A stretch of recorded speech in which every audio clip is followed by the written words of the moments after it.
everybody who is taking the time to listening to this, you have done well in your investment because I have literally one of the greatest people on planet Earth, and I'm not just exaggerating. This guy has a lot of my respect. This guy is awesome vibes. I could even say sometimes you are a great influence to me with all the stuff you accomplish and what you're able to do. But here he is. Stephen Kazalunas is on the Productive Conversations podcast. Steve Kaz, what's going on, brother? How you doing? I am so thrilled to have you on here. Matty B, baby. What's going on, my guy? Happy to be here.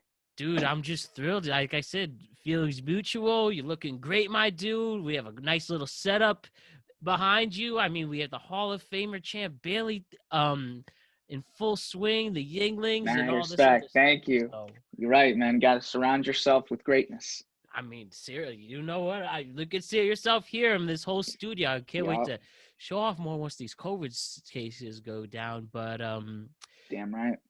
But Steve, what's going on, bro? It's December 2020.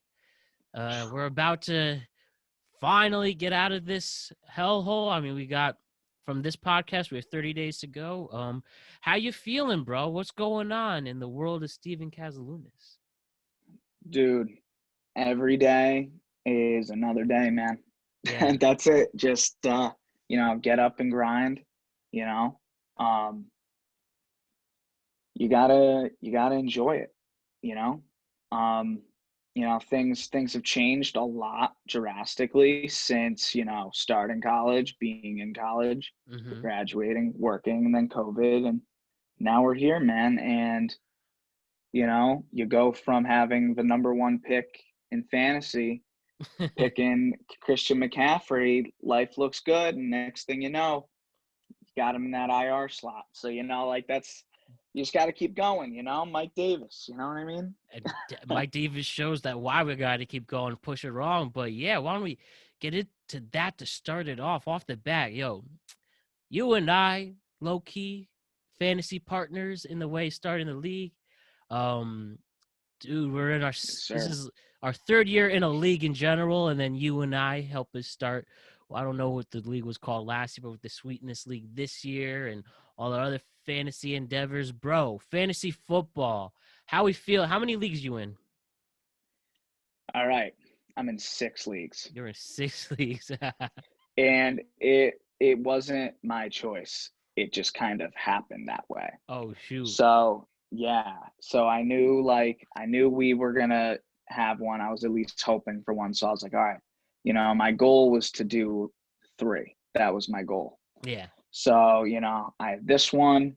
Then I always have one with a few of the Theta Chi boys, and then I have one with my job. So I'm like, all right, 3 is good. 3 solid. Keep up with that. Right. 3 is it's a lot, but you can focus on it. I'm telling you, 6 is the worst thing that's ever happened to me. I mean, I can't even there's so much I have to do on all 6. It's not even fun. Especially, it's a job. It's another job, Especially with this very unique schedule with games getting moved and canceled. We're still in a fantasy week still going on. It's only Tuesday.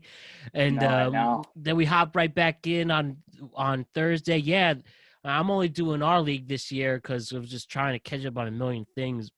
You're almost slipped your mind, and thanks for reminding me to get it going. And we've been rocking through. I mean, last year you won it all. Last year, killing it. You're damn right I did. I collapsed in mine. Then the year before we had the Unger one run. Didn't do really well in that one. And I think you were one even the year before that. So 4 years of fantasy when it was like the core 4 and those guys. And I won that one. I won it all. Thanks to Todd Gurley leading it that year. And I remember I was playing Rosa in the championship, and Alshon Jeffrey needed only 8 points. And he just had the worst dud game ever. And then I won that prize. And that's it's funny you say that, because every single time I face up against Allen Robinson, he goes off. He did the other night. He had 1 or 2 touchdowns, and it's like that alone is enough points to, Yeah, sway the tide. tell me about the fantasy players you're scared of. Like anytime I go up against Tyreek Hill, luckily I didn't go this past week. He scored Yeah. 57 points in a PPR league. I saw one non-PPR league, he Yeah. scored 300. Like All right, well, see? whoever did that is like, Yeah. how could you follow that? That's just crazy. But no, yeah, who's somebody that's scary. I mean, this year definitely Dalvin Cook. Yep. But I was going to play him. Brad had him, and he got did hurt. get He injured. saved me. Yeah. I mean, it looks like he's going to be able to come back this week, but and I think he even went back in that game, which was a little crazy to me because he needed help walking to the sideline originally, and I was like, damn, like that's your team right there. Like, why would you? I mean, he doesn't, but like, I'll tell you this too. Interesting sway in here is I've had Alvin Kamara in back-to-back years.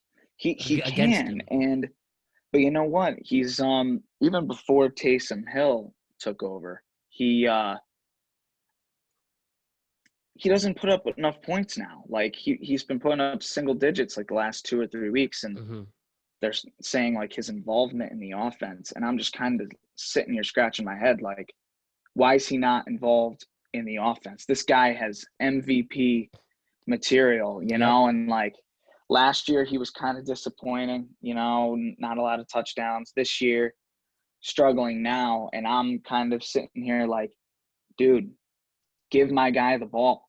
Please give him the rock. Yeah. He's so good. And he's great in the backfield too, and he gets receptions in there. He could be a solid if they're having 3 go out, with 2 guys out in a slot. You can also put him as another slot to be just as good with that team. No, and you know what else too? A lot of people talk about the Cleveland Browns duo, right, with Chubb and Hunt, and like, all respect, absolutely nasty. Either way, you're going to be great. But I feel as though if you're going to ask me, my top duo of running backs, it's definitely Kamara and Latavius Murray, because I believe that Murray could be a starter on almost any NFL team. The guy's a stud, definitely a stud. So and I like my favorite, fortunate and like really paying it like as the years go on and getting better, recognizing players before they really hit it big, and that really helped with this season. Like for instance, I picked up DK Metcalf, and honestly, just remembering he really went off at the end of the year last year and helped bring the Seahawks in. And I saw he was available. No one picked him up, so scooped, and that was so far has panned out. I mean, he's responsible for me winning yesterday. I was down by 8 against Brad, and he scored 16 at the 150. And you and I this year, we're competing, especially for points differentials. You and I are at the very top, running for it. And I mean, your team's scary as hell, bro. I won't lie, I'd be scared. I mean, I've Derrick Henry, who's been having another MVP type year. Honestly, 3 more seasons like this, he's in the Hall of Fame. I know the way he's just dominating. Yeah, I mean, 100%. Derrick Henry. I mean, he won't win MVP solely because he's a running back and the other positions that are there. Yeah. But he needs to have the respect of being in that top 5 conversation, just because that team without Derrick Henry, they don't make that run last year.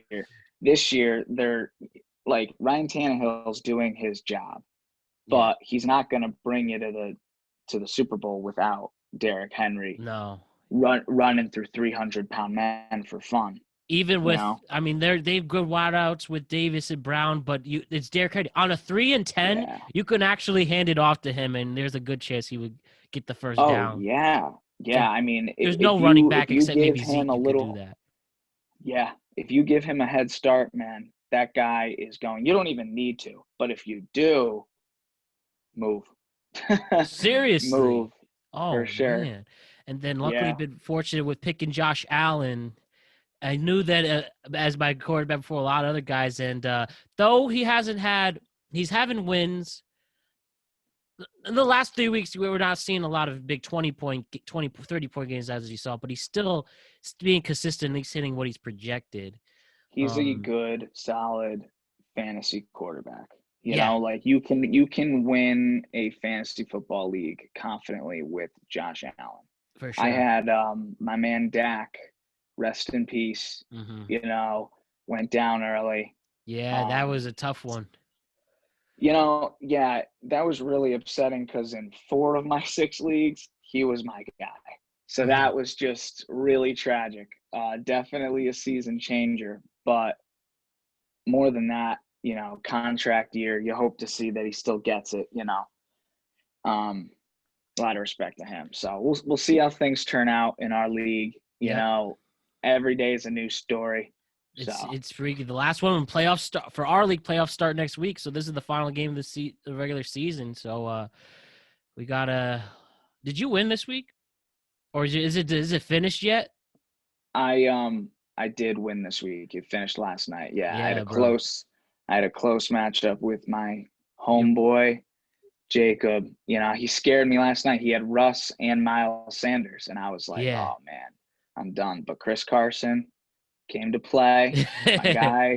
My guy's got like 14 different injuries, but you know, he's like, nah, put me in there. You know. Shouts to the boy Jacob Murray. Me and him DM about the Giants a lot lately this year. He's a great dude, man. He's the man. Really great dude. He is the man. Yeah. I've been great friends with him since like 7th grade.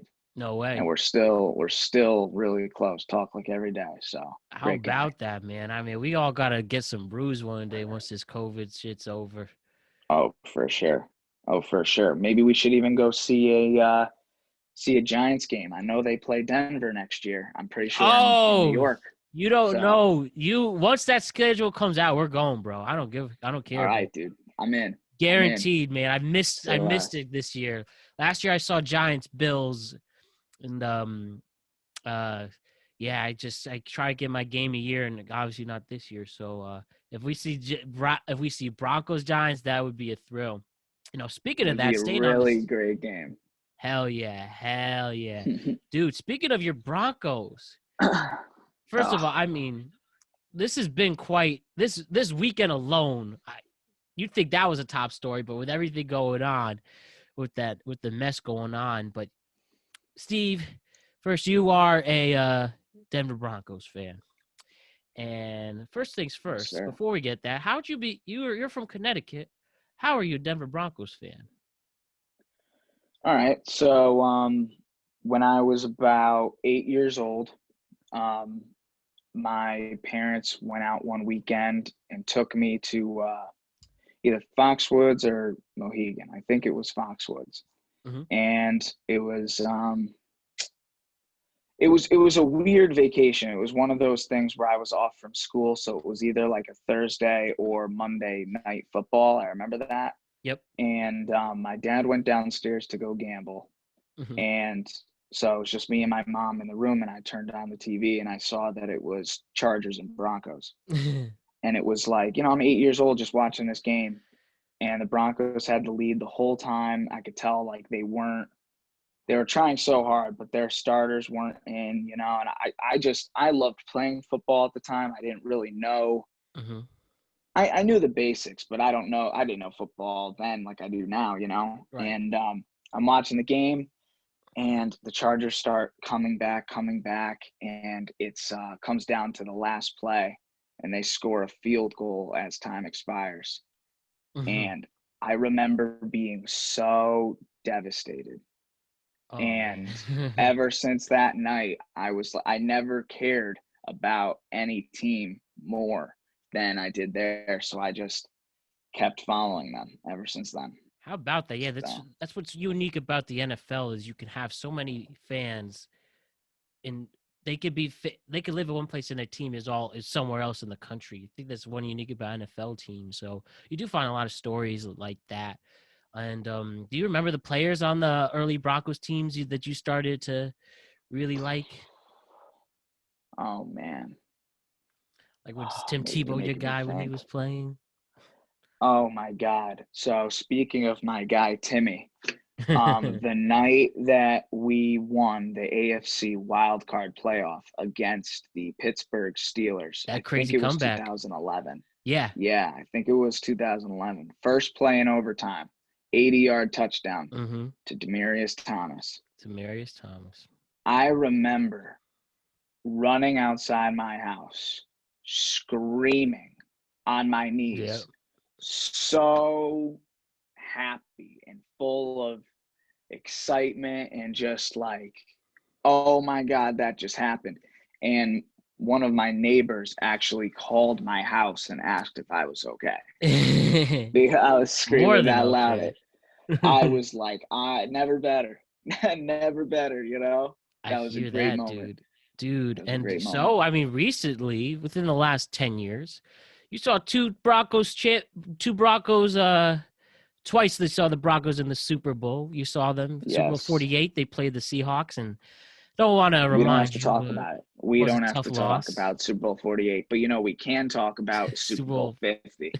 We can talk about Super Bowl 50. Yeah, well, the Legion Boom. Hey, man, it was the Legion of Boom at their prime, so no shame with that. But yes, Yeah, yeah. Super Bowl 50, Panthers and the Broncos. Peyton Manning's very last game ever. Von Miller winning MVP.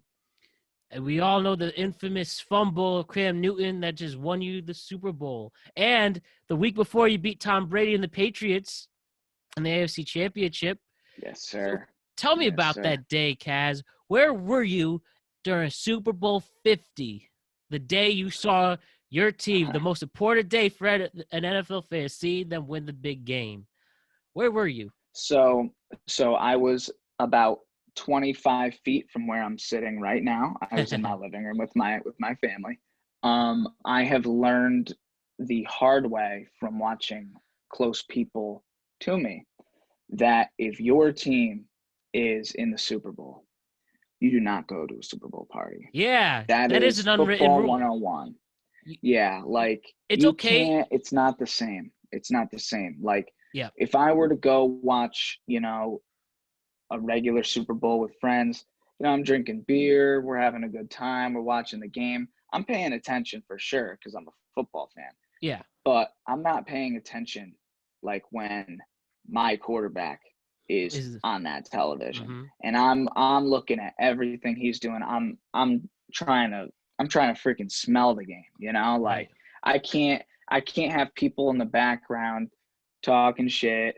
I can't have, you know, girls wanting to take pictures and stuff. No, we have pizza, we have wings, we have Yingling, and we are sitting there and we are watching the game. And if you have Every anything second. negative to say, leave.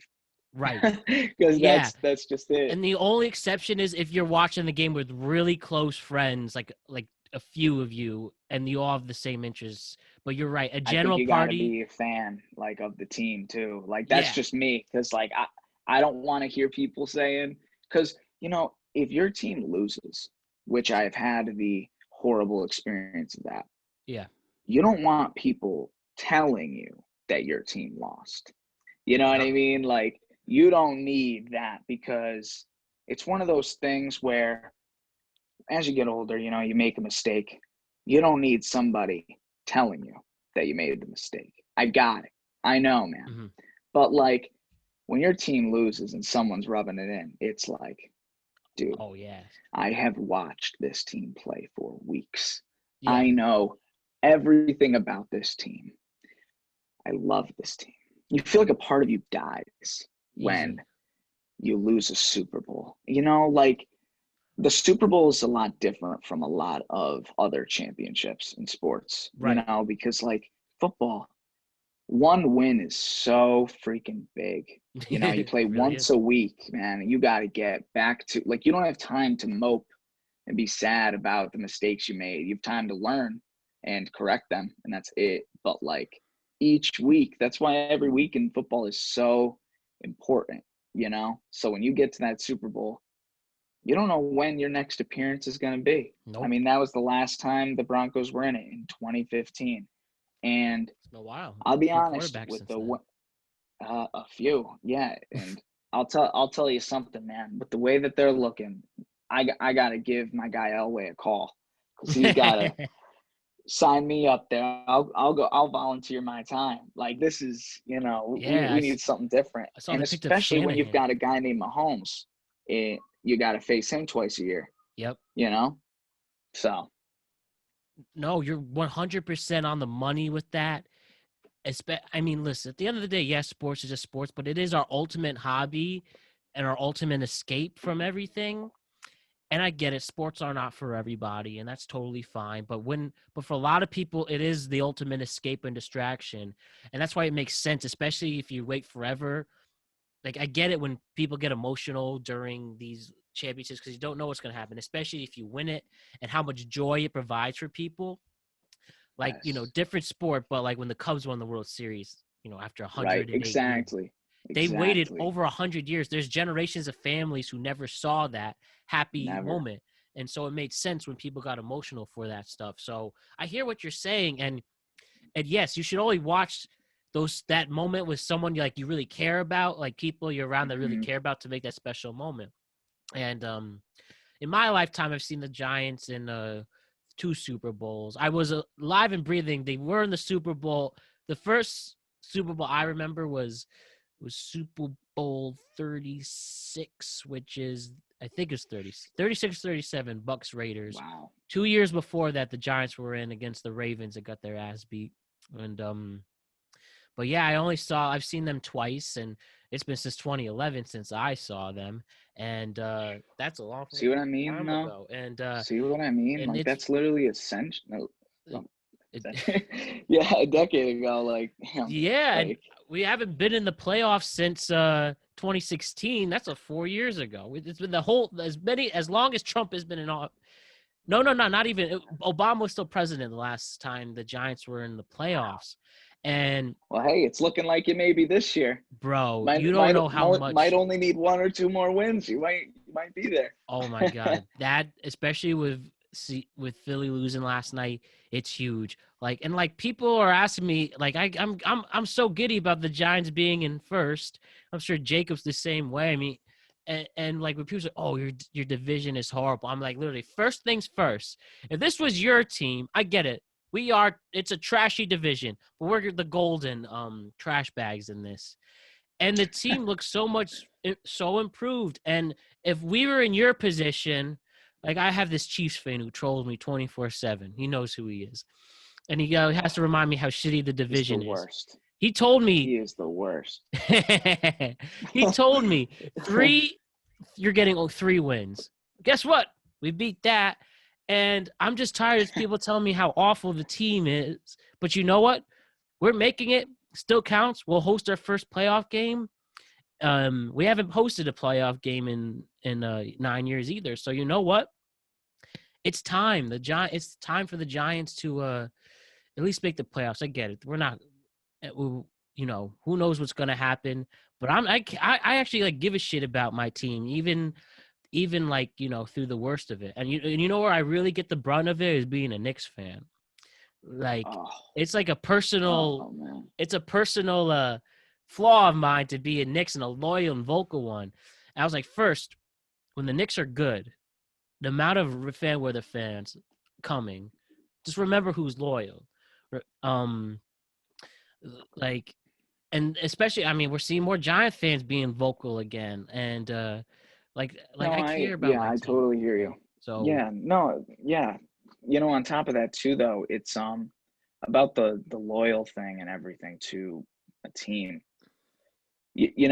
I think what makes that process more difficult is the front office of the team, not just the yeah, players. Because you know that the players are given everything that they have. But when the front office is making mistakes or like making decisions that you don't necessarily agree with, mm-hmm. it makes it harder to be like all in on this team. And so, like, for example, as a diehard Red Sox fan, Mm-hmm. when I found out the news of the year that they won, 2018, Yep. that really makes me be like, damn, like that, like that. It has an asterisk next to it. You know what I mean? And it's like, Yeah. that, like And if you're you don't almost mind me, ashamed, just cutting it for people who aren't aware, the Red Sox unfortunately were involved in an incident where there was some Stein stealing, and It they was were lies. caught. What? It was what? I said it was lies. Well, all right. Allegedly, I'll say allegedly for that, and it cost They Alex did. Cora his job. But hey man, they liked him enough. They brought him right back. So Brought him back. Yep. but yeah, that's an example that's tough. But yeah, if you want to go more into that, you were saying.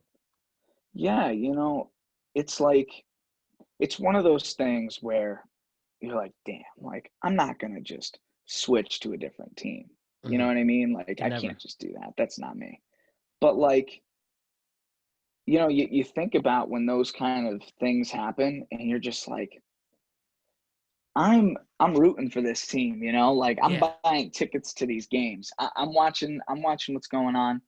And that's a decision that, come on, they all knew what was going on. Don't Mm-hmm. don't don't be don't play me like that, and like it's just a little frustrating, because it's like you want to back up your team, but like It's that's hard to. that's like yeah, that's like me saying, oh, what, cheating doesn't matter.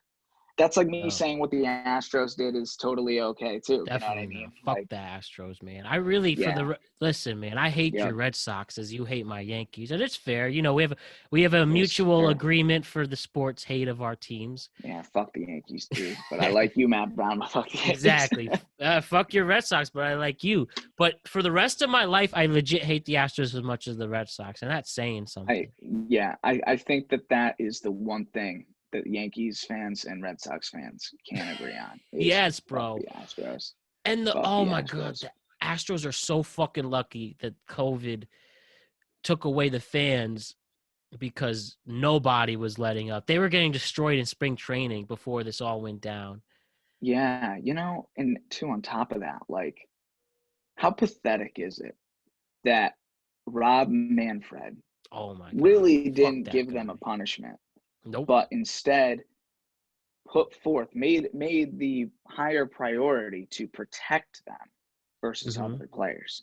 You want to protect them, don't allow them to play a season. Yeah. Take away Done. their draft That would picks, protect man. them. Don't let them play. Or Like, if they had the balls, take away the championship like they did, like NCAA's done to some schools who were caught in scandals. I would have been fine with like, that. yeah, and Disgrace. like and the whole like I get it from like a fan's perspective, but to think about it from like a moral and business Hmm. perspective for a second, like think about how many people that they robbed. Right. Like they cheated out so many people in this country and other countries Yeah. for just, to win. I mean, how much revenue was brought into that team Hmm. just by winning? I mean, think about all the Astros championships, t-shirts, hats, all That's that all stuff. in a Like lie. the ceremony, all that stuff, like visiting the White House, all those kind of things, somebody's paying for at the end of the day.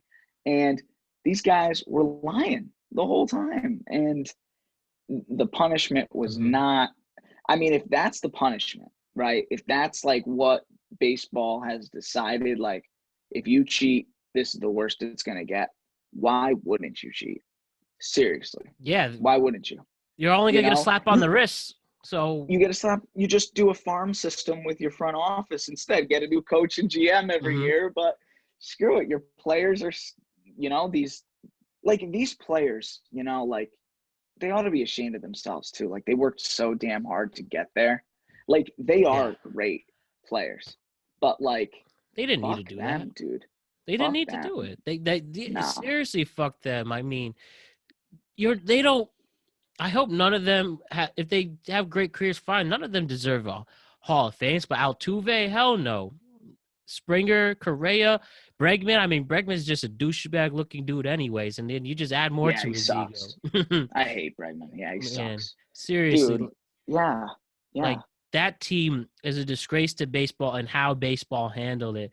Oh man, why don't we talk about that baseball lately? You and I are, as we mentioned, diehard baseball fans, bro. Baseball is its own worst enemy lately, especially in the last decade, how much they have lost popularity, and it's really almost 100% on them. From, I would say, when we were kids, right? Um, like it's peak like 03, 04. We had some insane ALCS historics. Some more, I give you guys credit. You came back 3-0, even though that's the most painful thing ever. It really is, as a Yankee fan. And that was, baseball was pretty relative at that point. I think people like knows who Jeter is, know who, or Big Papi, Manny Ramirez. Like, those guys are pretty relevant. And now people don't know, unless you're a real diehard.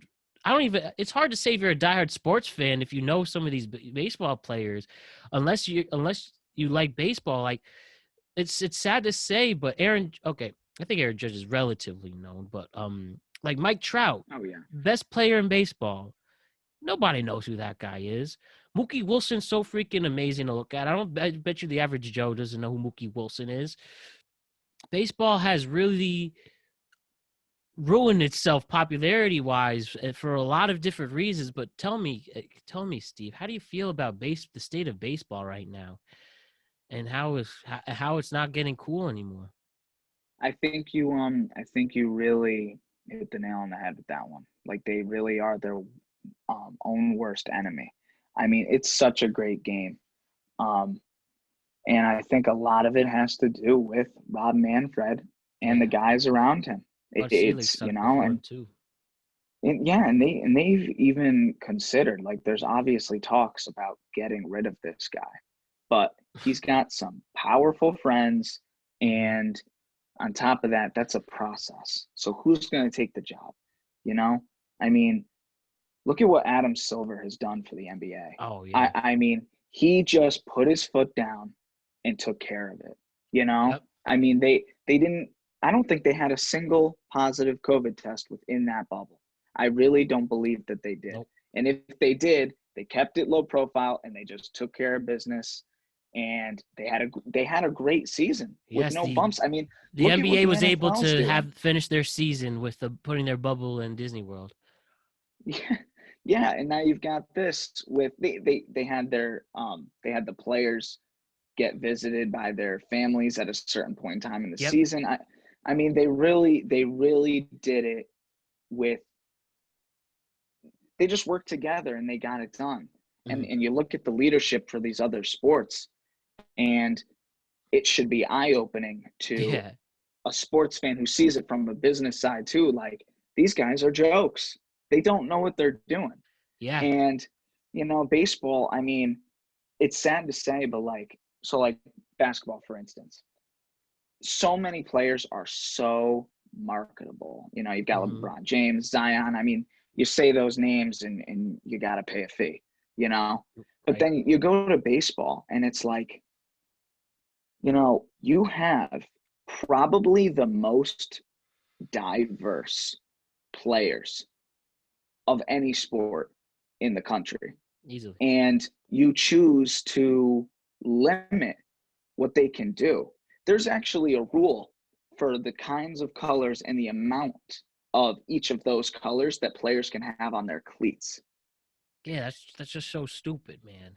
Are you kidding me? Like, who Like cares? the different basketball like shoe styles and like football cleats is like a huge part. Not huge, but it's a part that like you'll see on Instagram posts of players. You'll see it on ESPN. Like, people dedicate games and stuff to fans, family members, all that kind of stuff. And it's Mm-hmm. like, you could make this game so much fun. You got to market the game. And And they market its just, players. You got to give those right, market personalities. the players. Yeah. I mean, they're awesome people and they're really talented. And, you've got this new generation that really doesn't care to sit down for 9 innings and watch a game. And like, I'll be honest, even as a fan, like, some of those games are 4.5 hours, and Mm-hmm. it's a long time. Not a lot Like, of people action got what you're stuff to doing too. do. Right. There's not a lot going on, but it's like, there is more that they can do. There really is. And it's sad. It's sad because baseball is is hurting themselves, and how they handled the COVID thing is just a joke too. Yeah, You they know? had to do that bubble, and thank God they did. Even though it's some fishy, how did even some players in the bubble somehow got COVID? I mean, Justin Turner after had to take it out and came back, and then hanging out Yeah. without the mask, and boy, that Yeah, was come weird. on. But Come on. and yeah, we need to give these players. That's the best thing about the NBA and NFL particulars. They know how to market their players. They show off the tweets they do, the trash talk. I mean, when baseball has some fight whatsoever, the people don't give a shit. They're not doing anything. The ups says, Yeah. no, don't touch each other. You need to build those rivalries again. We need the Yankees and Red Sox to hate each other. You need Aaron Judge to talk shit about. With all due respect, I mean, the Red Sox, who do they Be very have? careful. Be Um, very careful. like, Walking a thin line, my friend. he needs to start beef with, I don't know, Jackie Bradley Jr. or I think he's a free agent anyways. But you need to show off people like Fernando Tatis Jr. You need to Yes. show off. You need to show a very diverse player. Like I said, Tatis Jr. You need to show off a Javi Baez on the Cubs. You need to show off a Tim Beckham from the White Sox. You need to show how cool and swagger these players are. Like Juan Soto, that dude's a cocky motherfucker, but he's fun to watch and stuff like Fucking that. stud. And you need to Absolute have the stud. heels too. You need to show off Bregman being a dick on social media, people talking shit. You need to have that, and it's not bad for the sport. You clearly show why baseball is associated with all these old ass 70 to 80-year-olds who aren't down to see players go at it. And when baseball did have like a boom in like the 60s, 70s, and 80s, you had pitchers throwing inside. You had more fights going in. That's what made the game Who interesting. doesn't love when someone charges the mound? Come on. Yeah, you have to have that conflict. That's like saying that's like saying you watch NASCAR just to watch them drive in circles. Come on, we want to see some explosions, man. Right. Like like bring some action, bring some like love to the game, like some passion. And passion's not always rainbows and sunshine, No. like passion brings a lot of different emotions, I think and Manfred thinks that. Yeah, and on top of that too, it's interesting because the proposals on how to handle the season with COVID were so like formal and like not personal at all between the the front office of Major League Baseball and then the Players Association, right? Yeah. But you think about it like this, like, why do you think the NBA had no problems? Well, maybe because Adam Silver sat down and talked to the president of the Players Association, Chris Paul, and was able to, on a personal level, ask them, what do you guys want and need to make this happen? Because this is what our ideas are. This is how far we're willing to go. Like, that's how business gets done. Relationships, face-to-face conversations. That's when shit gets done. And he's so unapproachable. and like when you're making these big decisions, like these aren't decisions like my job calling me into the office during COVID, okay? These are decisions that you've got players with families, with kids, with maybe live with older relatives too. And like they can't do that stuff. Like they'll actually be putting the people they love in their health at risk. And you need to accept that, like, other than the fact that these guys are just the reason why you get richer by the day. You need to recognize that they have needs and wants too. And that's just what makes a great organization. Like you've got clowns like Stephen A. Smith and Max Kellerman talking about these horrible proposals back and forth and how they're just getting rejected and stirring the pot. You know what I mean? Just like making things worse. That's what they do. Fuck them. I hate you guys. I should have your jobs. Anyways. I definitely want to go into that a little later. Yeah. Keep going though. Keep going. Facts. Yeah. No. So I guess what I'm saying is like, you can't have that non-personal relationship and then let everyone else give their input onto what's going on, because then you get people's opinions. And when you're making a big decision of something that you're responsible for, it's good to hear people's opinions, but not everybody's. Nope. Because not everybody knows what the hell they're talking about, knows what's going on. You're right. I mean, if you're in charge of that, like, be in charge of it. And if not, let somebody else do it. Because Rob Manfred is like really ruining the sport that you and I love so much. And, you know, it really starts with like kids. It really does. Like, you're not going to last, you know, hundreds and hundreds of years if the last people who like it are you and me. Literally, man. People our age. You need to put those You know? players in environments where younger kids can look up to them. You need to have Yeah.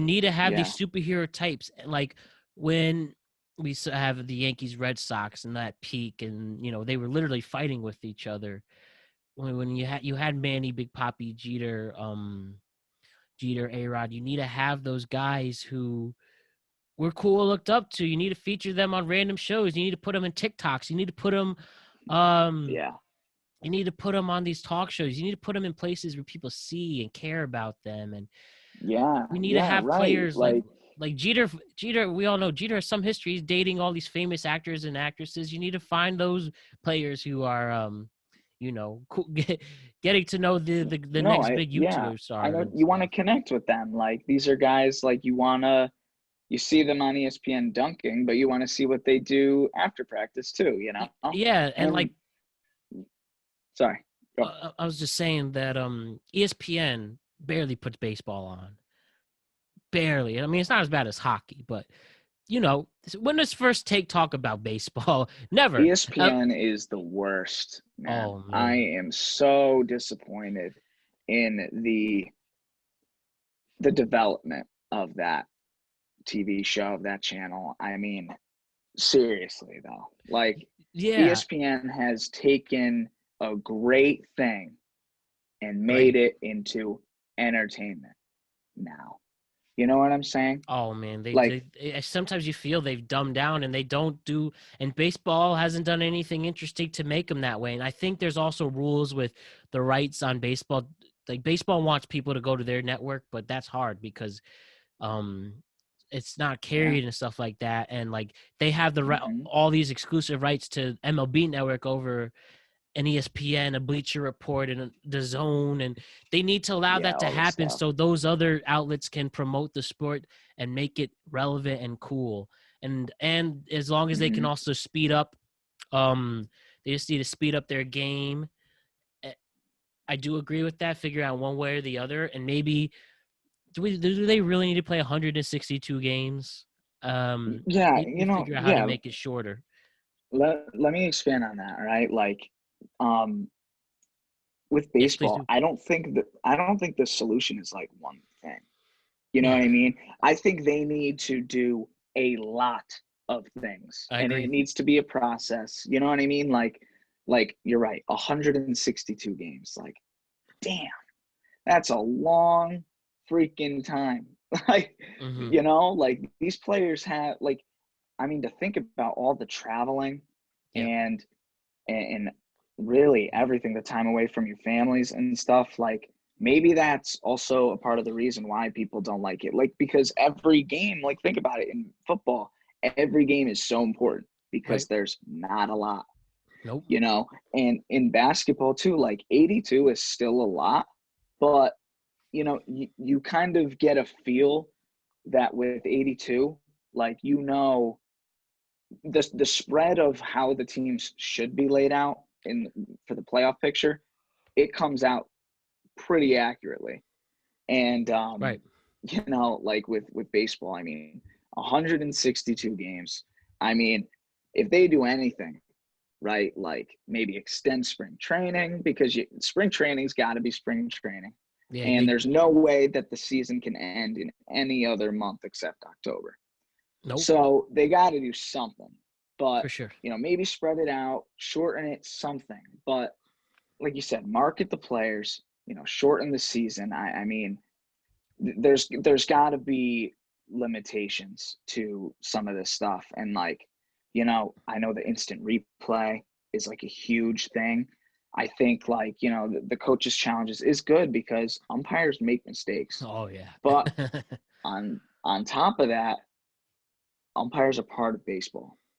So you have that part, like as a true I started playing T-ball when I was 4 years old. And I know that I've had some horrible calls go against me, and Oh I've had some yeah. horrible calls go my way. And like the rule book, schmool book, like the umpire is a part of the game.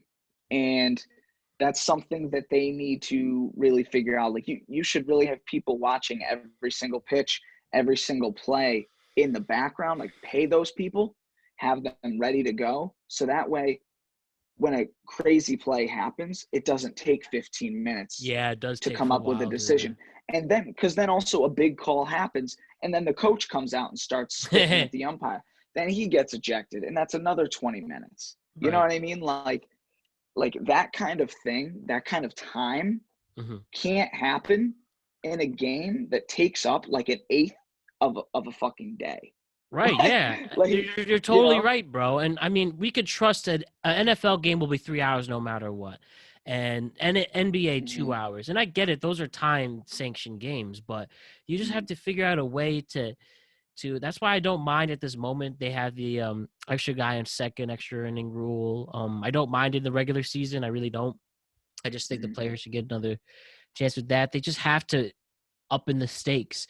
I think the though the ratings didn't show, I really didn't well, I have to really think about this, but at this moment off the top of my head, the extra playoff round, I think that was actually kind of cool to be honest with you. The three I game do too. series.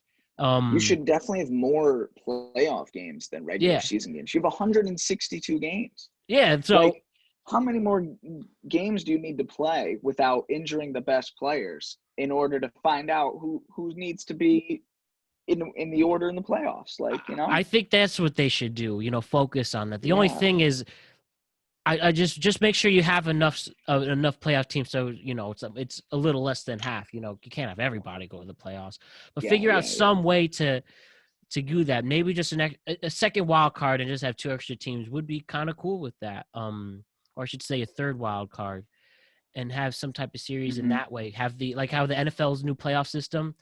Only the very best team is going to get a bye. Maybe the very best wild card to get a bye, and they compete Right, some way like that. right. Yeah, yeah. Like make the playoffs exciting, and Yeah, like you and said, not have every team do it, but like you can expand one or two teams like on each side and right, then make the series of those longer because you want to also talk from a financial standpoint. You're gonna make more money. easily. Like off those games, like those playoff games, those tickets are going to be more expensive. You're going to have more viewers on TV. This is big time, and like that's what the people want to see. Like give the people what they want. You Yeah. know what I mean? Like I don't know all the details on this, but I did follow hockey very briefly during Mhm. their COVID season, and shout out to hockey. They did a great freaking job. I'm pretty Yeah. sure they didn't have any COVID cases either. Don't we're gonna have to check that. Mhm. But um they did a great job though.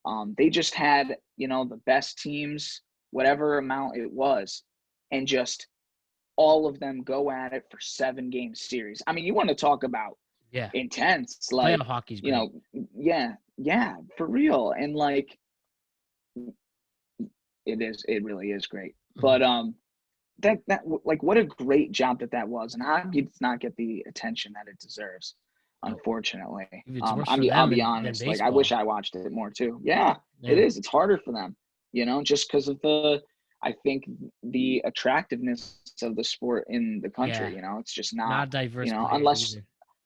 yeah, Very, unless you're very like white. 6'10" and are willing to lose teeth, like it's hard to get that Mhm. consistent crowd, but like the intensity, all that kind of stuff, like they should make you want to be that number one seed. So give the incentive like the NFL does, maybe get that bye. Right. But on top of that too, like more teams is more fun. Easily. like bigger playoffs. I mean, baseball's got to do something. But They hockey have did a to. good job. Just the last thing on baseball before we move to other things, or two things. One, Mhm. analytics. I think analytics is also another thing that makes the game so unattractive with all these new stats, so much stuff with that. Again, my point, I've said it a few times, analytics is fine in the regular season. Fine. I want to emphasize the fine, but not in the playoffs. And we've seen plenty of examples where it made people look stupid as hell. And This World Series. yep, Blake Snell taken out just because he was probability of him not pitching well, but they don't talk about, oh, when you're in game 6 of the World Series, it's much different. Yeah. So Yeah. analytics is fine for the, again, as fine as it can be, but they try to make, I mean, it's like, why don't you try to make my math textbook cool if you're going to throw that down my throat to attract the game with your wars and your based on balls plus pitching and whip, and Now I just get it. let's talk about data Average analytics. home So runs, you're right, like I said, average home runs, RBIs, ERA, wins, losses, strikeouts.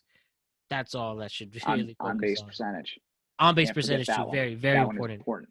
Yeah. Hashtag Moneyball. Mhm. But data analytics. The first thing I want to say about this is when the day after the World Series, when Stephen A. Smith went on air and said, data analytics. I've been telling y'all about the data analytics, and I just want to say that I would like to bet $500 that was the first time that Stephen A. Smith ever said the words data and analytics Oh yeah, together. what Ever. bullshit. Okay? He's not talking about anything. Okay? First off. Second off, being a lover of mathematics, data analytics is based off of a large sample size. Mhm. So what you said about the regular season, yeah, that is when you want to use it. When you have Blake Snell pitching in 5 days coming up again, and he's tired because he's already pitched 10 shutout games in a row. All right? But you're right. When they took him out, you saw Mookie's eyes light up. He was like, let's go. Let's get this guy who's not good enough to be a starter throw a recent MVP, Mhm. throw him the sugar. And And he he did. hit a double. And just like that, that's all it took. And again, like the Rays just shot themselves in the foot. I mean, you want to talk about a stupid call.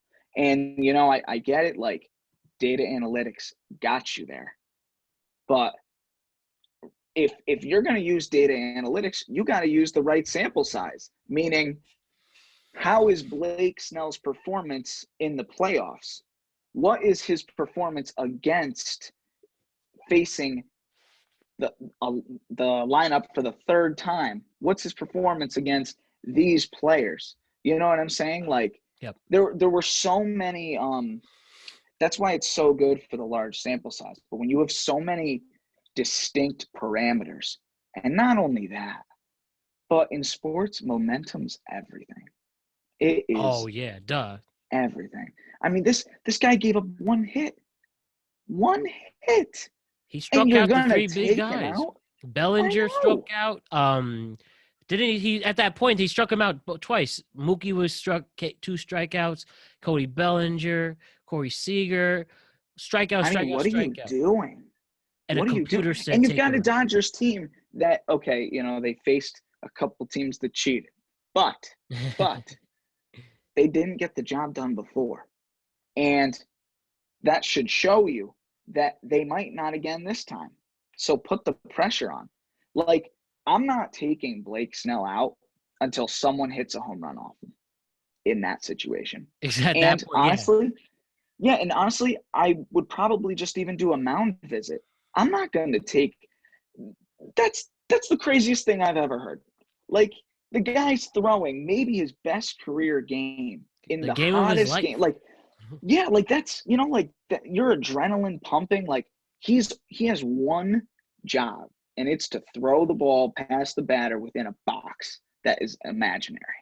Okay. And he was hitting it all night. And you basically said, nah, I'm going to need you for game 7. Well, Rays, you need to win game 6 to get to game 7. And, I think the data analytics is great, but either for a large sample size or if you're going to use it for smaller sample sizes, you got to narrow it down. Like the reasoning behind it was that when Blake Snell faced the 3rd round of the lineup, he struggled. That was the reasoning behind, that was the outcome of the data analytics. That's what they said. So the 3rd time he faces Mookie Betts, he's going to give up a home run. Well, after striking him out twice and then the double given up by the reliever, hate to say it, but I think that manager knows that he made the wrong decision there. Kevin Cash will take years. It will take. He can't. That will be probably the big. It is the biggest mistake of his professional career. I would His resign. whole life. It's going to I would take resign. until a World Series to win, to redeem himself. And as we've seen, it's not easy. Yeah, I mean, what I everyone always says, hindsight is always 20/20, right? Mm-hmm. But and people will just light you up for making the wrong choice. But with that being said, I mean, that's just why why would you take out? That's like taking out Pat Mahomes in the 3rd quarter because Right. or in the 1st quarter because he's thrown 3 touchdowns to Tyreek Hill. Oh, in the 2nd quarter he doesn't do well, so we'll bench him. No, dude. What is that? Yeah, come on.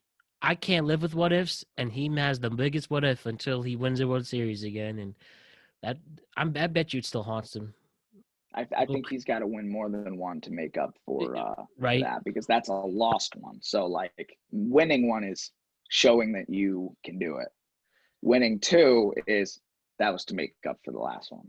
Ultimate redeem, man. Ultimate redeem. Yo, just one last thing with baseball, and then we'll switch to other things. Can you tell me your favorite baseball? Can you tell me your favorite game you ever seen and attended? Or favorite moment? Okay. I could start with mine.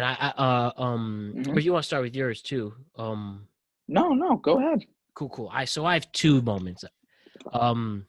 Both equal. So I think one thing that baseball does great, it's a very storytelling game. Football does this really well too, but with the game being, so many dramatic moments and you have time to soak, it's easier to soak it in. Football does the same thing, but baseball is so easy. It's easier to see in the sense it's pretty obvious when somebody gets on base, hits a home run. With football, it's especially real junkies seeing how certain play calling and stuff like that amounts to each other. It's they're very similar in that sense, but I think baseball has especially you're able to get stories out of it. So just 2 stories is one back in 2013. I saw Mario Rivera's last game, and I saw not his last game. In his last season, that would have been cool. The last game I saw in person his last season. Last time I saw him pitched in person was the year going into my freshman year at UHart. So it was Yankees Tigers, and he came in to go against Miguel Cabrera, and it was just 2 Titans. Obviously Mo wasn't at his peak, but that Tigers team was really good. Oh yeah, the Prince Fielder, Miguel Cabrera, Justin Verlander. That game I saw Justin Verlander versus Andy Pettitte. That was sweet. And so is Mario Rivera versus Miguel Cabrera, and he was just a year off his Triple Crown season. You just see 2 Titans go out at each other, and he took him deep. He hit a home run off the cutter. He took it deep. It was just, but what happened was Yankees wound up winning, and he blew the save, but he didn't. He was still eligible to get the win, and they did. Brett Gardner hit a walk-off right after, so it was just cool seeing that my pops and brothers just I can say I saw Mariano Rivera versus Miguel Cabrera in person, which was pretty sweet. And then That is awesome. my other one, this is probably my absolute favorite, is so I have a unique situation being a Yankee fan. I grew up as a kid with the old Yankee Stadium, so I know vividly both. So I was 13 when the old one closed. So my entire Okay. childhood going to the old place, and now we have this. So I've been to the new one. It is beautiful. it It is is. really beautiful, this one. I just wish there was more to do. There's all you could really do is watch baseball go to Monument Park, but nice tradition anyway. Yeah. You get off the train and you're in the entrance of getting in, you Yeah, know? exactly. So Yeah. old Yankee Stadium, still hallowed grounds. You did feel like, even as a kid, you felt something like, yo, this is where Babe Ruth played and stuff. So I saw Yeah, there's a history. 2008 Yankees Reds, bro. So I saw Ken Griffey Jr. play. So I saw the kid. You saw, oh my God, dude. Wow. So That's sweet. awesome. And you want to know That's awesome. something? So Ken Griffey Jr., just an icon in baseball, especially with generations. Like my dad has a lot of respect for Ken Griffey Jr. My grandpa likes Yeah, Ken Griffey Jr. He's a literal generational player. There's a clip of Michael Jordan asking Ken Griffey Jr. for his autograph, and this is that's what I'm prime talking about. MJ. Like hella Yeah, respect for Ken Griffey Jr. yeah. So I mean, seeing him play, that's already badass enough. And so it was Yankees Reds, and the Yankees were up like 6-4, and Ken Griffey's up, and Ken Griffey hits a home run, and the entire stadium gave him a standing ovation. Like, and he's the opposite team. He hit a home run. It's one of those things, man. It's one of those things. Like, you know, that's like the next time that Mookie homers in Fenway. Like, I'm not gonna boo. Are you Yeah. kidding me? I would do anything to get that guy back. You Oh, know? me too. I So want that. It's just some players earn that respect. Not a lot of athletes earn yeah, that type of respect like that, no, and he no. did. And You earn a level, yeah, it's 100%. That's a cool moment. That's a it's cool moment. yeah. Last home run I ever saw at the old Yankee Stadium was Ken Griffey Jr. Yankees wound up winning. Mario Rivera got the save for that one, but there's an image. My dad takes a picture of Ken Griffey Jr. just going around the bases. Everyone he gets a standing ovation, and he's running past Derek Jeter, and there's a cool snapshot of them. So it's just That is crazy, man. cool. Like That it's is just cool. crazy seeing our like heroes we grew up with. Now they're old and new generations. But now it's your turn, guys. Tell me your favorite baseball memories that you have seen in person. The Great Fenway So I have Park. three. I Please have do. three, Tell me. all at Fenway. I hear that. So I can't deny that's an awesome hallowed place to be. And I've never been to a game there, but I have been around it. And I've visited the park, but I've never actually been to a game, which I really want to do. And I will dude, wear my Yankee stuff. I respect that. Just like, this is what we should do. When COVID's over, we got Giants and Broncos plans. Now we have Red Sox, Yankees plans. Oh, We'll figure it I'm ready, out. bro. I'm ready. We'll swap. All right. So, in 2018, I went to, was that 2018? Could that have been the same? All right. So I can't remember if all three of these were in 2018, but I know that two of them were. And because I just feel like I went to two that year, and maybe one was okay. This one was in 2017. So the first one was I went to a game with my parents. They haven't been to Fenway in like so long, Yeah, and I was like, yes, I want to go. Yes, that's exactly what I want to do. Like, yes, who's gonna say no to that? Like, I don't care of about course. going to a game. My parents, hell yeah. So they face off against the St. Louis Cardinals. So the Cardinals hate the Red Sox, Yeah, and the Red Sox love the Cardinals they've played a because lot of World Series we together. win. Yeah, We win. And I think they've played like 4 or 5 World Series against each other throughout the years. I'll have to I'll have to do my research. Yeah, I I know. only know what I've seen. Yeah, I know. In And '67 I they know we've played in a been deep Game 7, and '04, nice. Damn. 2013. Good So shit. at least 3 of them off the top of my But head. yeah. So basically long story short, This was an amazing game to see. I think the Red Sox won like 10 or 12 to like 3 or something like that. There was so much offense. And we sat on like so the way Fenway is since it's so old, there are some seats that when it goes into a new section, there's no like walking way down, especially in the like home plates here, and you're like on this part, like the interior part, you know, under each layer. So that's where we sat, you know, like decent price seats, whatever. And there were a ton of Cardinals fans, like all on that other side. And I had this corner that allowed me to stand on this, like, I don't even know what to call it, but part of the wall. So I could stand on it and cheer. I could stand on it and climb over the railing to walk back to go get a beer. I mean, I was not strapped by any means. And these idiots were over here rooting for the Cardinals. They start coming back in the third inning, and I saw a triple fucking play. A triple play? And I saw a triple play. It was a ground ball to Devers at third, steps on third, throws it over to my guy Bogarts, who throws it over to it might have been, I don't think it was Chavis. I'll have to look. I'll have to watch the video again. Okay. Mitch Moreland, maybe even Napoli. Maybe it was Mike in Napoli. 2017. Yeah. Talk about throwbacks, but I'll have to look back at it. How about that? But yeah, so I saw that triple play, and I went freaking ballistic. I mean, like the people who were there who knew what just happened, like I'm sitting there like crying because I'm like, let's go. Like so many emotions. I was so hyped. I was being such a dick to the Cardinals fans. I was like, you shouldn't have fucking came.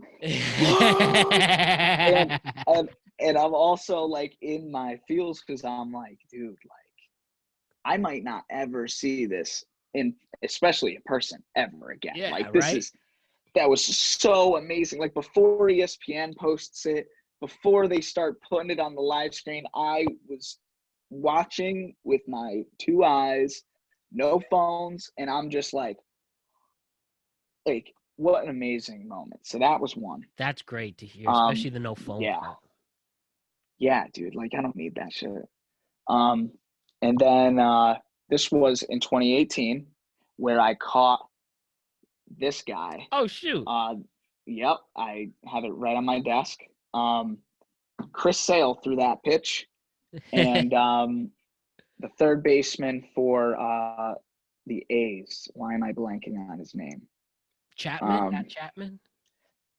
Chapman hit a foul ball, and Jacob Murray was to my left. That's hilarious. And yeah, to my left, and it came down such that like it was over both of our heads, and we were again on like an aisle seat, and there were a bunch of like drunk college kids behind us, and like two of them definitely were like not paying attention, and I remember the ball bouncing like on the floor area of their seats. That's hilarious. So I turned around and the ball just bounced off the seat, and I was like, see ya. Grabbed it, and I just sat my ass down.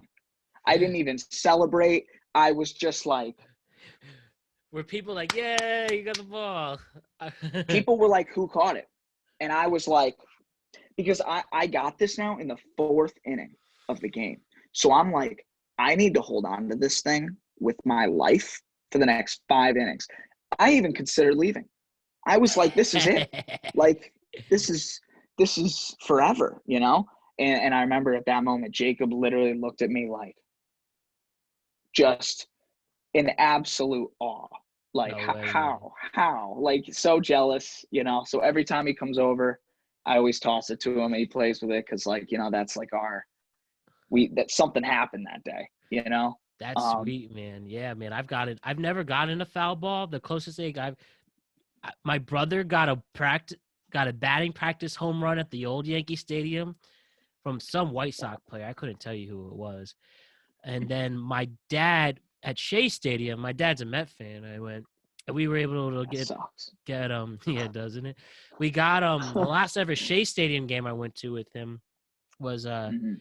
we were able to get seats right in the front, and they were playing the Nats, and just a gnat threw it, swoop, and he caught it. So not as cool That's as so yours. cool. So what was the yeah, it's definitely cool, but yours is definitely cooler. So Yeah, no, that was crazy. tell me that last memory. What's the last one? So the last one was on my 21st birthday. Me and a bunch of the guys went to Game 4 of the Red Sox and Yankees series in Oh, 2018 I at remember that game Fenway, well. Oh and boy. At that Fenway? ended in that ended in a walk off on my 21st birthday, Yeah, man. and That was a I tough couldn't day. believe it.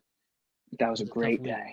day, great day. Fuck that Um, the ALDS, and man. and they swept them, So that made there was even a cherry on top. That wasn't even just winning the series; that was sweeping them I thought it was there. 4 games, 3 games to 1. And That was the sweep because that I was remember me and Jacob were chanting, "Get the broomsticks to children." We were children. horrible people, horrible Remember people. the There was a Yankees couple right in front of us. Oh my God, dude, bro I couple. must have made their life miserable. And I was this mean, guy like an alpha male? He's like, yo, fuck you, I'm gonna fuck you up. He's like, no, don't stop nah, making fun nah. of They us. they they Ah. they were definitely really cool. Like they were laughing, Oh, they okay. were laughing. But what made it difficult was because, like, if I wasn't drunk, like, I would have definitely struggled because the Yankees were winning a majority of the game, and um, Who was even that? Who hit the that Red Sox walk didn't off? look like they were gonna win. Who hit that walk off? Do you remember? I'm gonna have to check, dude. That was too many beers ago. Yeah, too many Too beers many ago. beers. I remember the Yeah, lasting image of when we lost that ALDS was Gary Sanchez almost took Craig Kimball deep, which would have given them the lead, and he just didn't. So I remember that. that was a tough one, Craig really Kimball tough. I back when he remember. was great. I think there was one of those games where you guys won like 18-2 or something at Yankee Stadium. You're right. There that was was one of ter- those games. it Wow, was look at that light. that was a terrible time. But hey, I props to you. I would be hyped with that too. But I'm the same way, man. I love getting active in games, especially now. And oh man, I just love broing out at games. You know what's great about NFL games, especially, is you see NFL game. They actually watch the game. Like, you know, you've been to an NFL game, I have never been really? to an NFL game. Well, Yeah. that's got to change, man. We're Um, doing that Broncos with your boy Jacob Murray that's why, too, dude, I am serious when I say that. Like, I am bro. going. You name the price, I'm going. I'm paying for it. My limit is $500 for now. Hey man, you want to pay for it? Sure thing. We can go to 2 games. Oh man, listen. We'll see where my finance situation's at by then. But at least we're definitely going with one. I can't promise treating you, but I'll definitely get my own. We'll all get our own tickets for sure. Nah. We'll have a good time. We'll have a good time. Don't you For worry. sure. So, do you know? Did you get to see who that hit that walk off? Put a curse. So, Jackie I Bradley found Jr. it, but I gotta read it. I feel like it was Jackie So Bradley Jackie Jr. Bradley scored the tying run. Or Steve Pierce was the Um, one. I think it was Benintendi. I don't know. After recovering briefly by striking out, he walked They Stephen all Pierce to look. stink. Oh, JD Martinez. That's who it was. Man, I won't lie. I'm jealous. Wait a second. He's No, badass. no. This is a long article about the whole. Hold on. Now that was JD Martinez hit a 2 runners home, 4-3 Yankees. Xander Bogaerts reached safely on a throwing error. Let's see, and second home for the winner. So basically Benintendi hit it, and Sandy Hey man, he's a good Leon, player. my guy, scored. Sandy Leo. Sandy Leon. Better tell you he's a good player. He's I know You it know was a what he tough season is? for you guys, but He's a Robin. He's not a Batman. Fair but enough. he is a great Robin, you Hear know? that. We Um, need our Robins. yeah, dude. I mean, like, if you look at that lineup in 2018, this is why I just didn't agree with the coaching or anything. Like, he went from batting second to being leadoff. And like, just because where you're used to batting in the order doesn't mean you should be there. Like batting second is a lot different than batting first. You know, Mookie would Oh, yeah. lead off the game with either a home run, a base hit, or a double. And Benny's move would be to just move him over or score him. That was the goal. So you can't like change that up. You know what I mean? Like that's Benintendi's role. He's not the center fielder. He's not a leadoff guy, but he is an all-star in left, and he is an all-star second hitter. Nothing but, man. Nothing but. Yo, Clippers have signed no, wait. They waived Joakim Noah. So that's irrelevant. Terrible, Nick. No. Remember when he was good? No, I don't. At this point, no. Who remembers when he was good with those Yeah. Bulls teams, man? Anyways, Yeah, facts. so Kaz, let's talk. Let's switch things up. One thing we were talking about before, ESPN, man, aka the LeBron Network. They might as well call themselves the LeBron Network. How much they dick ride him, And the but subtitle, Zion. the LeBron Zion Network. I think Yeah. their lead story. If LeBron isn't it funny when you watch Sports Center, and there's always some section of LeBron's reaction to an event. Who cares? It always has to get connected to LeBron. I remember DK. Always. They were talking about DK Metcalf, and they were thinking of trying to compare their sizes together. And but you know, circling back, how do you feel about ESPN right now? How do you feel I about them? hate ESPN. I ESPN. hate ESPN. Did you used to And love him as a kid? oh yeah, I actually met Boomer. Oh yeah. I met him at one of my old jobs. I was like a waiter there, some shitty ass job, and it was like they were hosting ESPN for a dinner that night, a banquet. Yes. By the And way, Boomer's our Chris Berman, just in case for those who don't know, Chris Berman, the longtime voice of ESPN. He was there since the very beginning and obviously of Sunday NFL Countdown and all that. But yes, you were saying oh Chris yeah. Berman. You see Chris Berman at your job. Yeah, so my aunt was actually there. I have no idea how she was there, but she's awesome. Shout out Aunt Cheryl. She's Mm-hmm. out there in Florida, living her retired life. All right. Yeah, she was at the dinner, and I told her, I was like, my job said like we can't meet them, but like I love him, like I want to meet him. And she goes, "Oh, Back, your back, back, job back. said that?" She goes, "Come here." Literally grabs my hand. I'm in the middle of doing shit. Like I already served my food. Like I was really good at the job, whatever. But like I did that part of the job. I was just getting ahead, I was good at it, took it serious. She grabs me by the hand, walks me over to him, and she's like, "Hey, Chris, this is my nephew Stephen, and he's a huge fan of yours. He was wondering if you could like take a picture and like have a quick conversation." And he was like, "Yeah, sure, buddy. Tell me what's going on. Nice to meet you." And I was like, honestly, I watch you like every single Sunday and every day. Like your segment is like the best segment. Like you know what you're talking about. Like I'm fangirling over this guy. Mm-hmm. But going back to ESPN, like that was the real ESPN when they actually talked about the sport and the player and what the fuck was actually happening on the field, off the field. I mean, today, the fact that Max Kellerman has his own TV show is an absolute disgrace to humanity. I remember when I was still in my job's workplace and I was preparing for a meeting. Mm-hmm. And I remember being really stressed out, and I was making sure everything was good.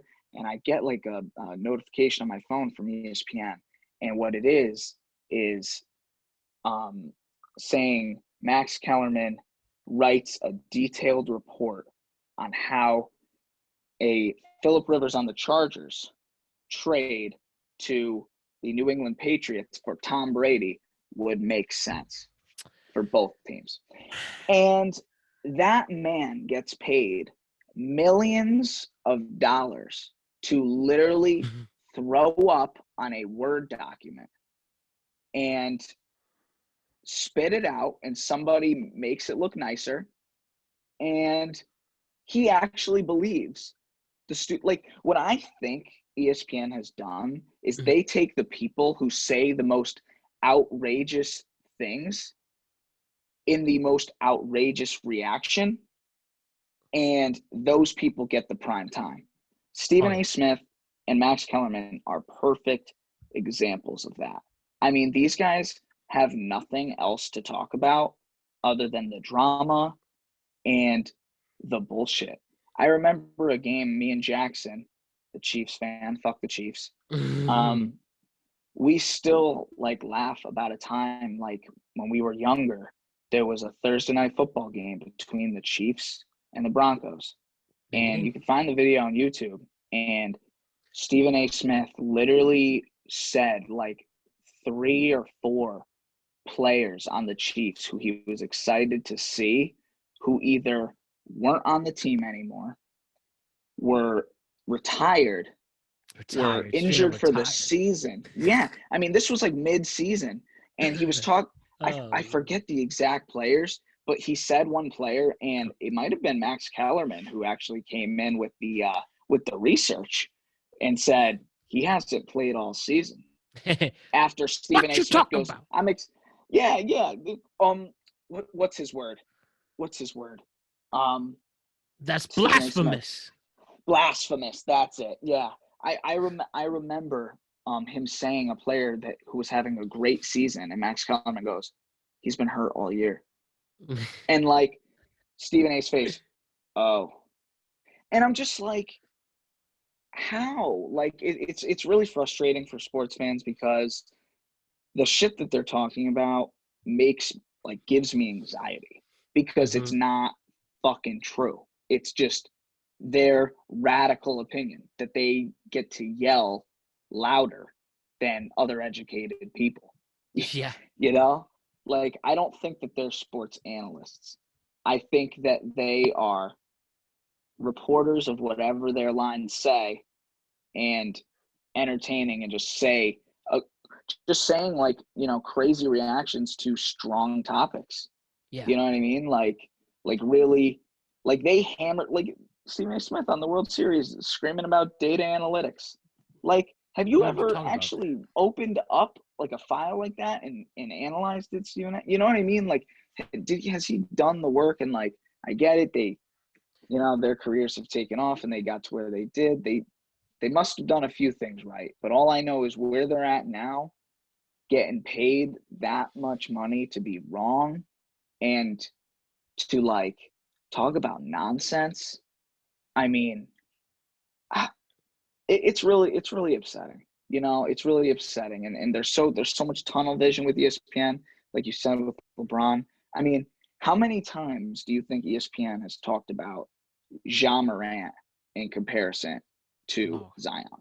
The guy was the second overall pick. Ja Morant is the way he's played, he's going to be a legit point guard in this league, top 10 player. I mean, he helped lead the Grizzlies to make it to the bubble and wasn't too bad with it. There was some hopes with that, and Ja Morant. There's more than 2 players in the league, and that guy wasn't from so many. He wasn't from a big D1 program either, and look how far he's come. I mean, ESPN had the Zion cam. The cameraman's position is just do what Zion's doing.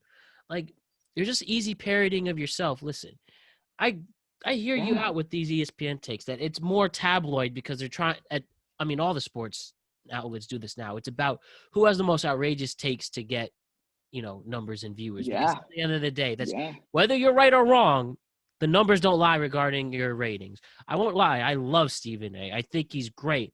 He's sweet. And I have a lot of respect for the man. And even though he does have some quite outrageous takes, his charisma is something to look forward to, and he when he wants to, he does know what he's talking about. But you're right, I don't think he mentioned anything about analytics or baseball for that matter. Yeah. I think I do agree. Max Kellerman is he's just set up to be a punching bag for Stephen A. And Yeah, no, he really is. He's the guy who, does what he's told and does well at it, kind of, even if right, he's wrong. And Stephen A will let him know when he's wrong, and he just has to accept that, let Stephen A scream at you for a little bit about how wrong you are, and then you could say something else stupid. exactly. And with you're right. That's all these, especially Fox One. You know who is terrible. I don't know how if anybody respects this man's sports opinion, you're just delusional. And I really think that this is an act. Colin Cowherd from Fox Sports. Oh my The God. guy said that, first of all, his Steelers take. Steelers are 10-0. He said they're only winning 7 games. They haven't lost yet, as an example. He talked about Yeah. Jacksonville going to have they're going to have a coaching position open probably at the end of the season. And he really suggested that Bill Belichick's going to go to Jacksonville to take over. Like this, and it's weird because his ESPN show was really good. I think he cared about the actual facts. But going to Fox News, they threw all that money for people to jump ship to go to Fox. They took Skip. It was used to be Stephen A. and Skip went over there to do a show with Shannon, and they're the same thing. Yeah. They're just trying to get outrageous takes for They just scream views. at each other, and they're two polar opposites. And that's what's so upsetting, because it's so heavy now on entertainment. It used to be like, the actual analysis, the top plays, and then you'd have entertainment. Exactly. But I don't want the entertainment, like, especially when the entertainment is like false and just outrageous opinions. You know what I mean? With no, I mean, like Max Kellerman writing that narrative on Phillip Rivers and Tom Brady trade. I mean, dude, like, you really think that Bill picked up the phone and had that conversation? Hey man, Like, you know what I mean? Like, it's not logical, bro. It's not, and that's what I'm saying. Like, it's not common sense. That's literally a fictional story that he wrote and got paid for.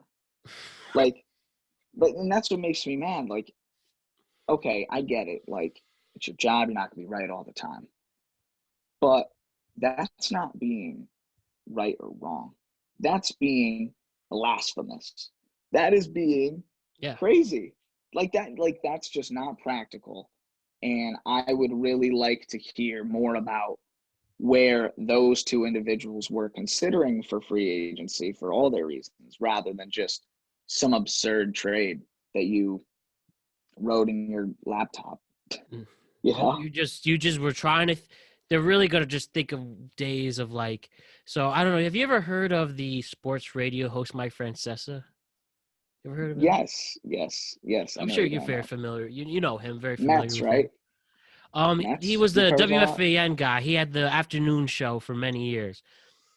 And like one of the jokes is people used to prank call him just to get a reaction because he's just this old grumpy Italian guy from Long Island. Like people would say, like people would just troll him. Like somebody would say, "Do you think the New York Giants and the San Francisco Giants like to meet up and have dinner together since they share the same name?" I hang up and listen. Like that's the takes they'll go. I mean, there's stuff like, that's crazy. There's someone asked him once, Triple Crown in horse racing. Mm-hmm. So this guy, he's talking about the few baseball players to Triple Crown. That means you lead the league in home runs average and RBIs. And he was a big Mickey Mantle fan, which, by the way, if Mickey Mantle's around, he was fascinating, man. Like he was Mookie Wilson plus more. He was a fast guy, the fastest guy in the world, and he, amazing power and stuff. But anyways, he said, "How can Mickey Mantle be a Triple Crown person? He's not a horse." It's like someone would ask him that, and he gets angry.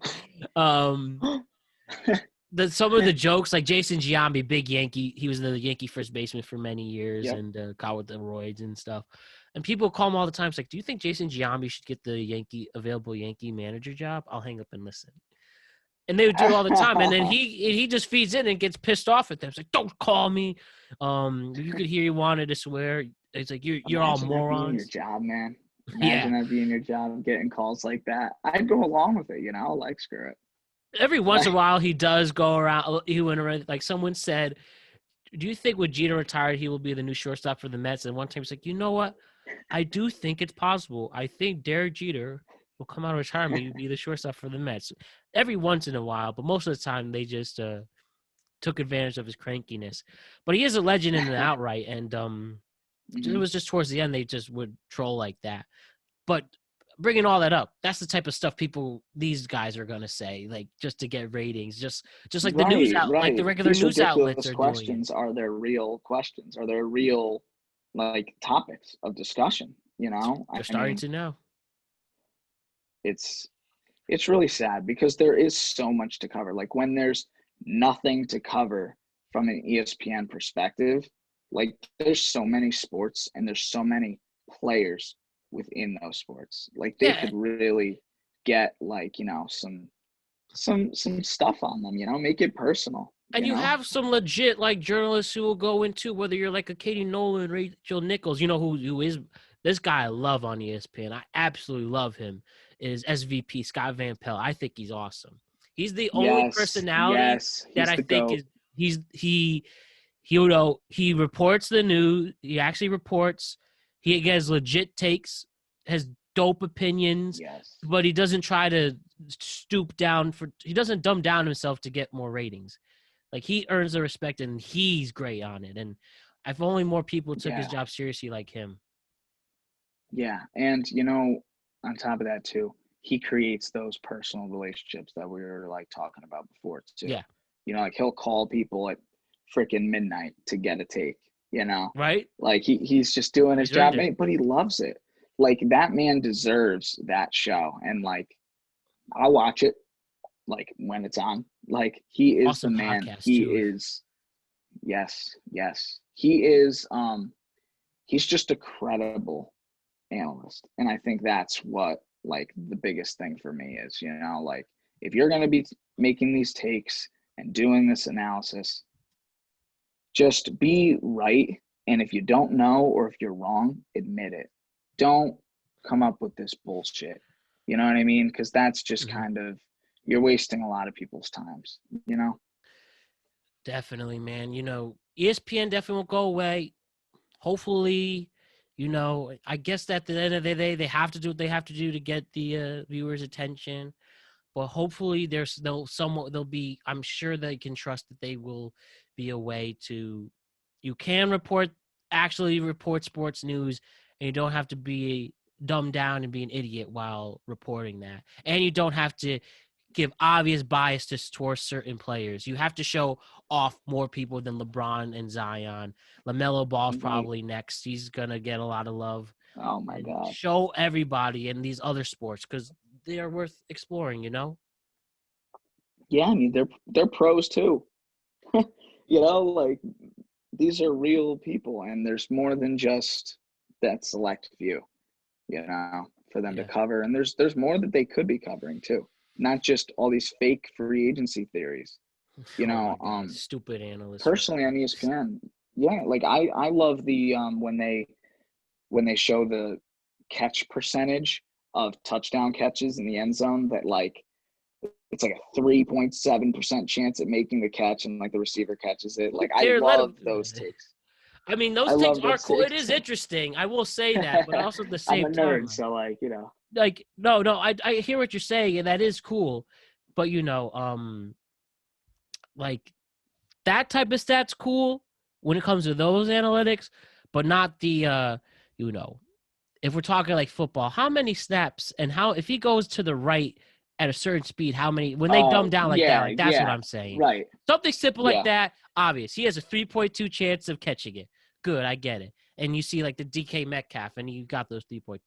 But when you just go like specific and you give me a headache with it, that's when when DK Metcalf wears Nike socks that have a blue stripe on them, he catches at least 7 passes a game. Yeah, like that's what I'm saying. Like that's too much. Like what? Where the hell did you get that? Like, who cares? Jeez, man. Jeez. Yo, yeah. One thing I want to ask you, just with one more sports media thing before we switch it up, is how do you feel, Kaz, about Barstool Sports? Do you think they are a legitimate sports outlet?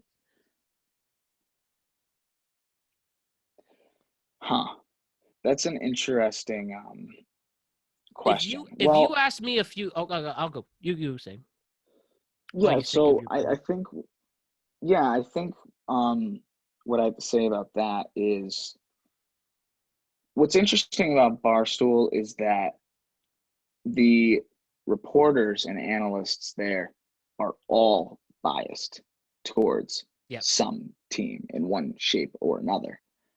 And that's obviously good and bad, but I think it's better because they own that. You know what I'm saying? Yeah.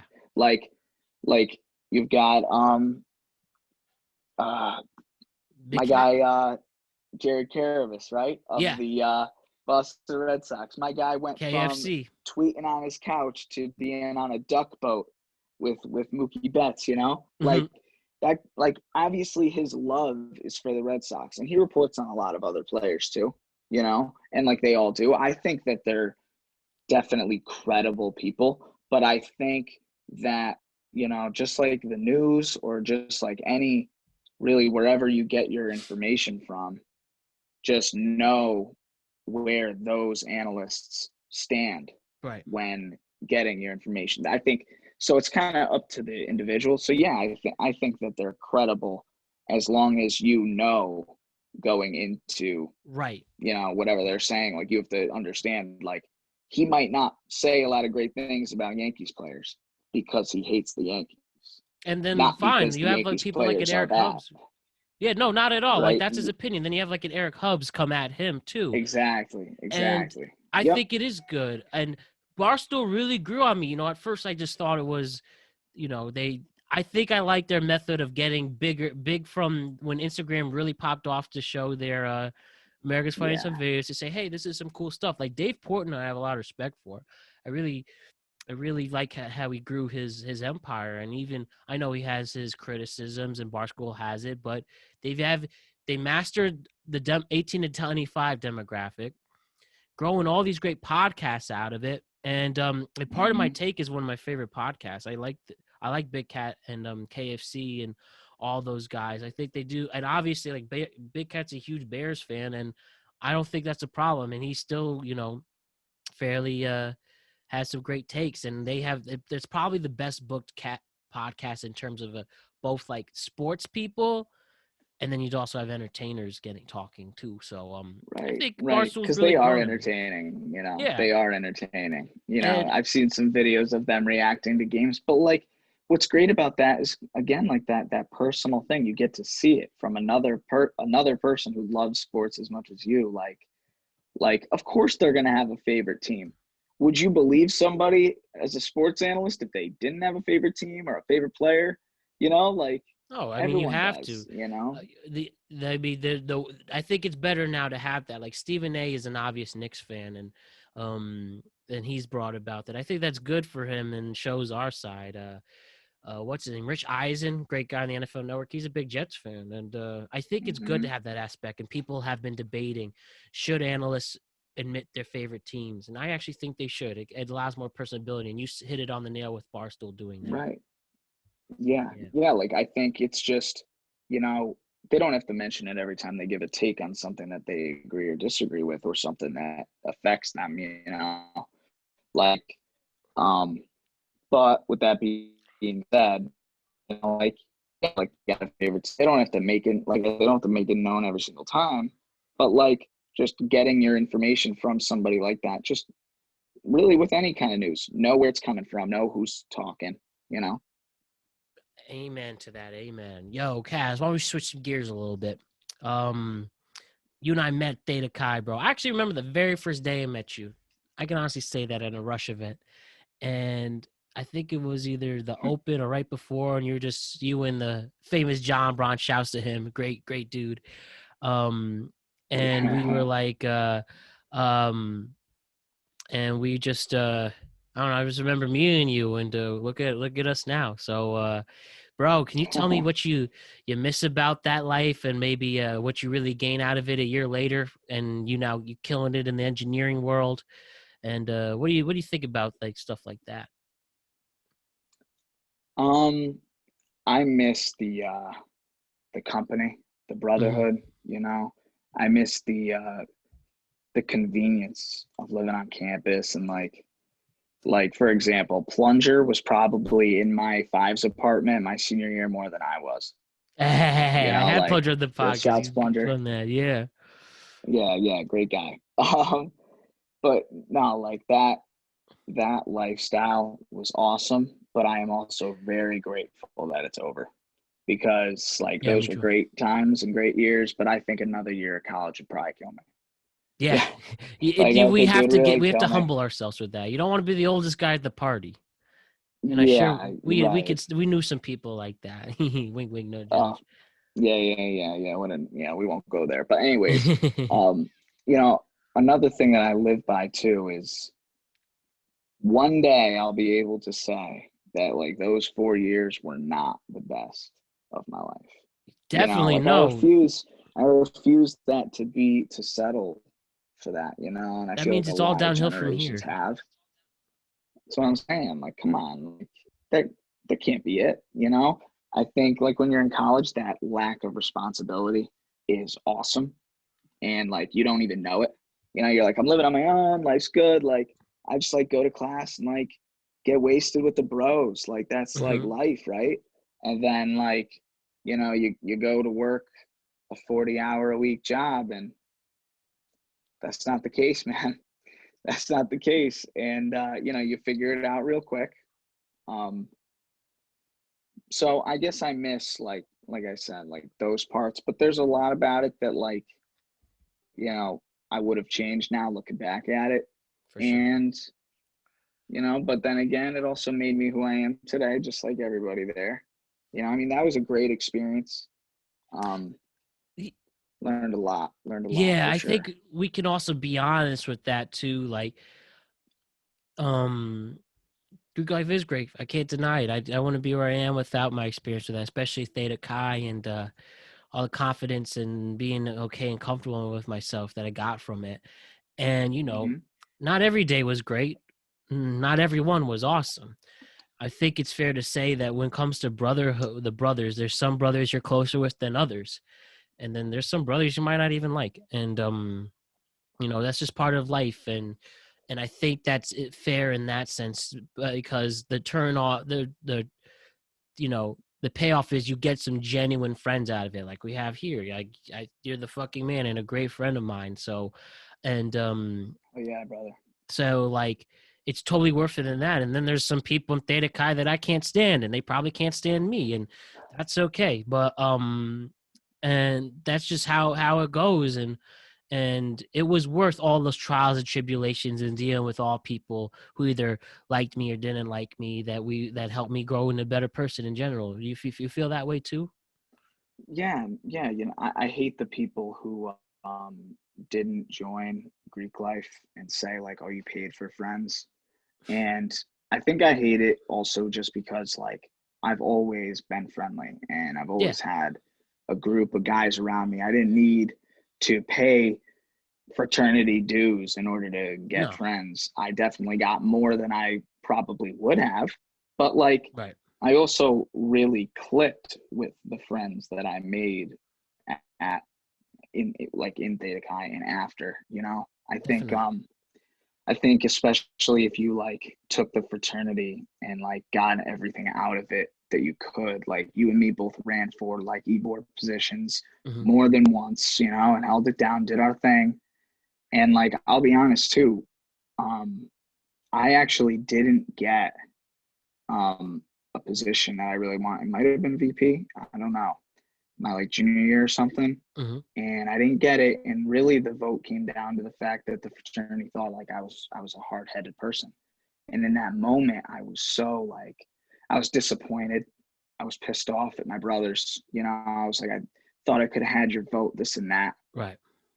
But like now, like if I didn't lose them, like, who's the rapper? I think it's DaBaby, and he says this one lyric, and he goes like, "I didn't know what it took until I lost," and Right. like that's just so real. You know what I mean? Like I definitely thought it was my way or the highway because I got things done and I got results. Not everyone agreed with them, and I was okay with that. And I think you have to be when you're a leader. But I also think that you should hear everyone out. And I don't think at that time I had the patience or the maturity to hear what everyone had to say because I was like, you disagree with me. So peace. But now I see that, you know, that was hard-headed me. That was me not seeing all sides, you know, and I learned from that, you know, like I Yeah. really did. Like now I really take the time to listen to what somebody has to say because you don't know what you're going to get out of it, you know? Absolutely. And I think that's so great for our lines of work too, is going through that stuff and dealing with such obvious things that don't go your way. And just Yeah. like, yeah, when I was president, just dealing with the people I dealt with, and it really wasn't that bad at the end of the day. And he made it a bigger deal than it was. And only those people that I've ever clashed with only really made me stronger for the better.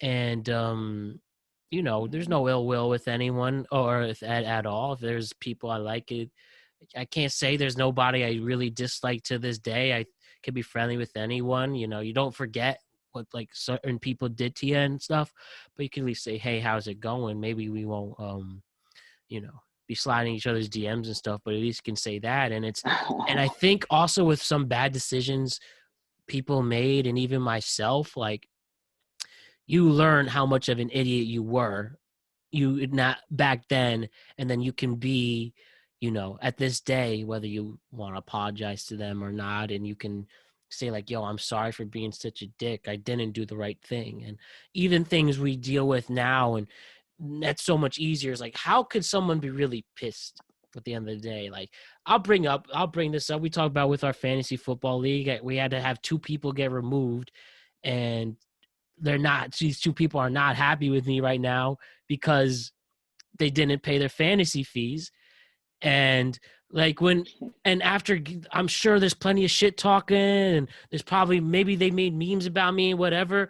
But at the end of the day, why are you mad at me? I am mad at Matt because I didn't pay my fantasy dues. And even after 3 weeks of him warning, and I still didn't do it, even despite all that, still fuck him. Obviously, that's not a level-headed, logical reason. So they can stay mad at me. I stand by that decision. And at the end of the day, I'm willing to hear them apologize. And, you know, if there's anything I have to apologize, maybe did I go a little too hard? Did I not give a lot of space? I mean, I personally don't think I think I handled it fine, but I'm willing to hear it out, and I can think of even other approaches. And Manly just taught Yeah. me other ways to prepare to not have that situation go, like getting them to, some people just to pay right away. You just can't get it, enter the draft and stuff like that. So it's all these little things that help us prepare with things. And I think the frustrations of Right. being in a And fraternity. even if it's a bullshit thing like this technically is, right? But Yeah. it got the 3 of you guys really upset. And as it should, on, you know, like disagreements are disagreements. But like personally for me, like I remember you had messaged me. I wasn't on my phone like right at the time when it was all happening. And then I got back to you and I was like, yo, whoa, what the hell's going on? Right. And you know, like this is why I personally believe like if I was ever a commissioner of a league, like, or in charge of anything where money was involved, like we don't start anything until everybody pays, For because sure. getting money from people that's not them paying for their own bills is very difficult, especially from college kids. Yeah. As you definitely know. I mean, come on. Hmm. Being at a fraternity, you learn a few tricks on how to get that done. Right. Um, but Absolutely, bro. sometimes it's just impossible. And, you know, you've got hard-headed folks. And look, man, that's just like, it's a part of life. And I know for me, sure. like I saw that and I was like, dude, like I don't have time Yeah. for Mhm. this right now. I'm like, this is just like, this should be a my bad, here you go, or I got you in like a week, Yeah. and then like you do your thing on your end of the games. It didn't work out that way, but that's life. So like you Exactly. live So and you learn from it, and right. like it's not like you guys literally will never talk again ever because of it. Like, come on, it's not like that crazy. If it is But that like, crazy, then that's just absurd. And yeah, but I right. don't think that'll But happen again. right, no, and especially just like, you and me having like industry experience and have been graduated for Yeah. well over a year. I mean, well over a year now. I mean, you're probably what, closer to 3 and I'm closer to 2 now, Yeah. That's right? exactly it. I I'm graduated more in like we're 17. going towards that now. Yeah. Yeah. So So like, dude, like we've seen both like the whole college experience, the moving back home, the working, like when you get a little bit older and you see the way things are, man, you just like don't like like these kind of problems are just like, come on, man. Like the reason why you did what you did is because you had to make a decision and you didn't have time. Like the amount of times that you did remind people, like right. because like for me, like I remember you had said like, reach out to them personally. I'm like, I have a similar situation going on in my job right now where like, I made one mistake because it was technically someone else's job and I kind of did it for them. And, he got really upset and, got my boss involved. And I kind of told my boss, I'm like, hey, look, like, I'm going to be honest, like, I did his job because I knew how to do it. Yeah. And I knew it wasn't difficult. I was trained by this company how to do it. And look, like, he's upset because in 10 years that makes him expendable. Hmm. And look, like, I got the job done. And now we're taking up work time to he did it to write an email, including you, including me. He took the time to write it, getting upset, which I'm sure was more than just writing an angry email. Hmm. Then we took the time to read it, react to it, Right. schedule a time to talk about it. Oh And my now here we God. are. So now I'm sitting here and I go, we've taken a lot of time on something that essentially, my boss's name, I won't say it, but I was like, boss, we're talking about something that upset somebody because it was his part of the job, but I did it. So we're talking about something, making it this big deal, and like it's done. And I know how my boss works, and that's what he wants to hear. So I straight up said, like, I understand the company standard is that I need to set a meeting with him, talk about what exactly I need from him, what I don't want to see, all this. All that time would have taken so much more time out of my day when I just did it in less than 5 minutes, didn't complain about it, just kept going with my day. I understood the system I'm working on, whatever. And it's like, it's just one of those things where it's like, why are we making it bigger than it has to be? Like we all have the same end result, right? And like in my case, it was my job, and in this case, it's fantasy football. And like Right. you gotta get the money, and it's like, dude, like Yeah. just pay the money, and like I'll leave you. I won't text you. Just give me the money. And it's like them getting upset about hashtag like without. I think maybe you could have been like, I'm going to make you lose if you don't give me the money by this date, unless you have another situation going on. Yeah, I mean, I did But say with that, but you're right. I could have said if you had another situation. They most likely didn't, but you're right. If they were at least honest, I'll take their word for it. But that's right, just and other ways then of think. But it's worth exploring other ideas so it doesn't have to get right, but annoyingly tense. communication's key, yeah, because now like here we are talking about it Right. again, right? When if right, let's just say you asked them for the money the first time they paid, this wouldn't even be a thing, right? Nope. Look at look at Essentially, that. do you see what I'm saying? It's just this like avalanche that keeps happening, and it happens every day. It happens in fantasy football, and it happens in my job. it's just one of those things where it's like the goal is to get something done. And like, if we get that one thing done, can we just move on? you know? I do know hate what you mean. problems, man. I hate problems, but We got to learn how to I'm good at solve them. solving them. I'm good at solving them. Amen to that, bro. A fucking man.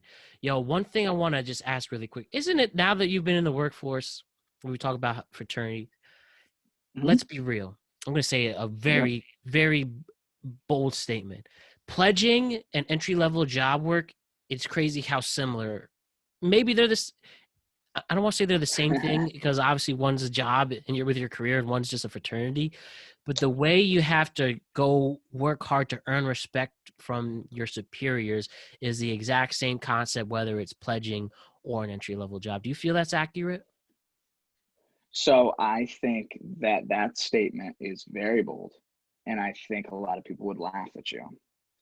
But from my perspective, I see it as you hit the nail on the head again, but it's in a different context. Yep, So exactly. what I mean by that is like, like you're pledging is very different from going to work at 8 a.m.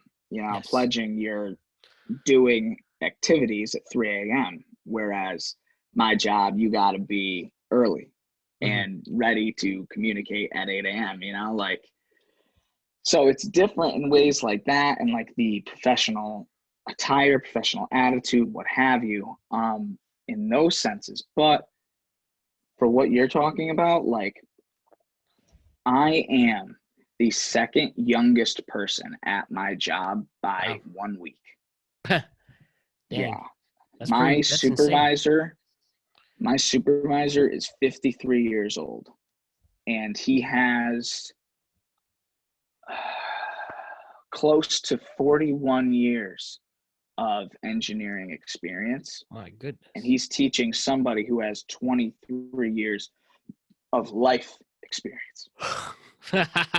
So you see what I'm saying? Like, I this, do like, see what you're saying. It is a brand new world to me, and to him, it's what he breathes, eats, and sleeps 5 days a week, sometimes 6.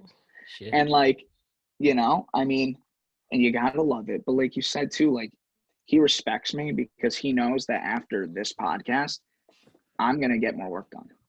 I'm not going to bed. You. Like, because I have a job to do, I have a deadline to meet, and I have a limited number of hours to get the job done. And it's my job, so I'm going to do it. I enjoy learning. I mean, pledging is, you're trying to get the respect of freaking idiots, and you think that they're the coolest guys alive, and they don't got their shit together at all. Nope. I mean, nothing.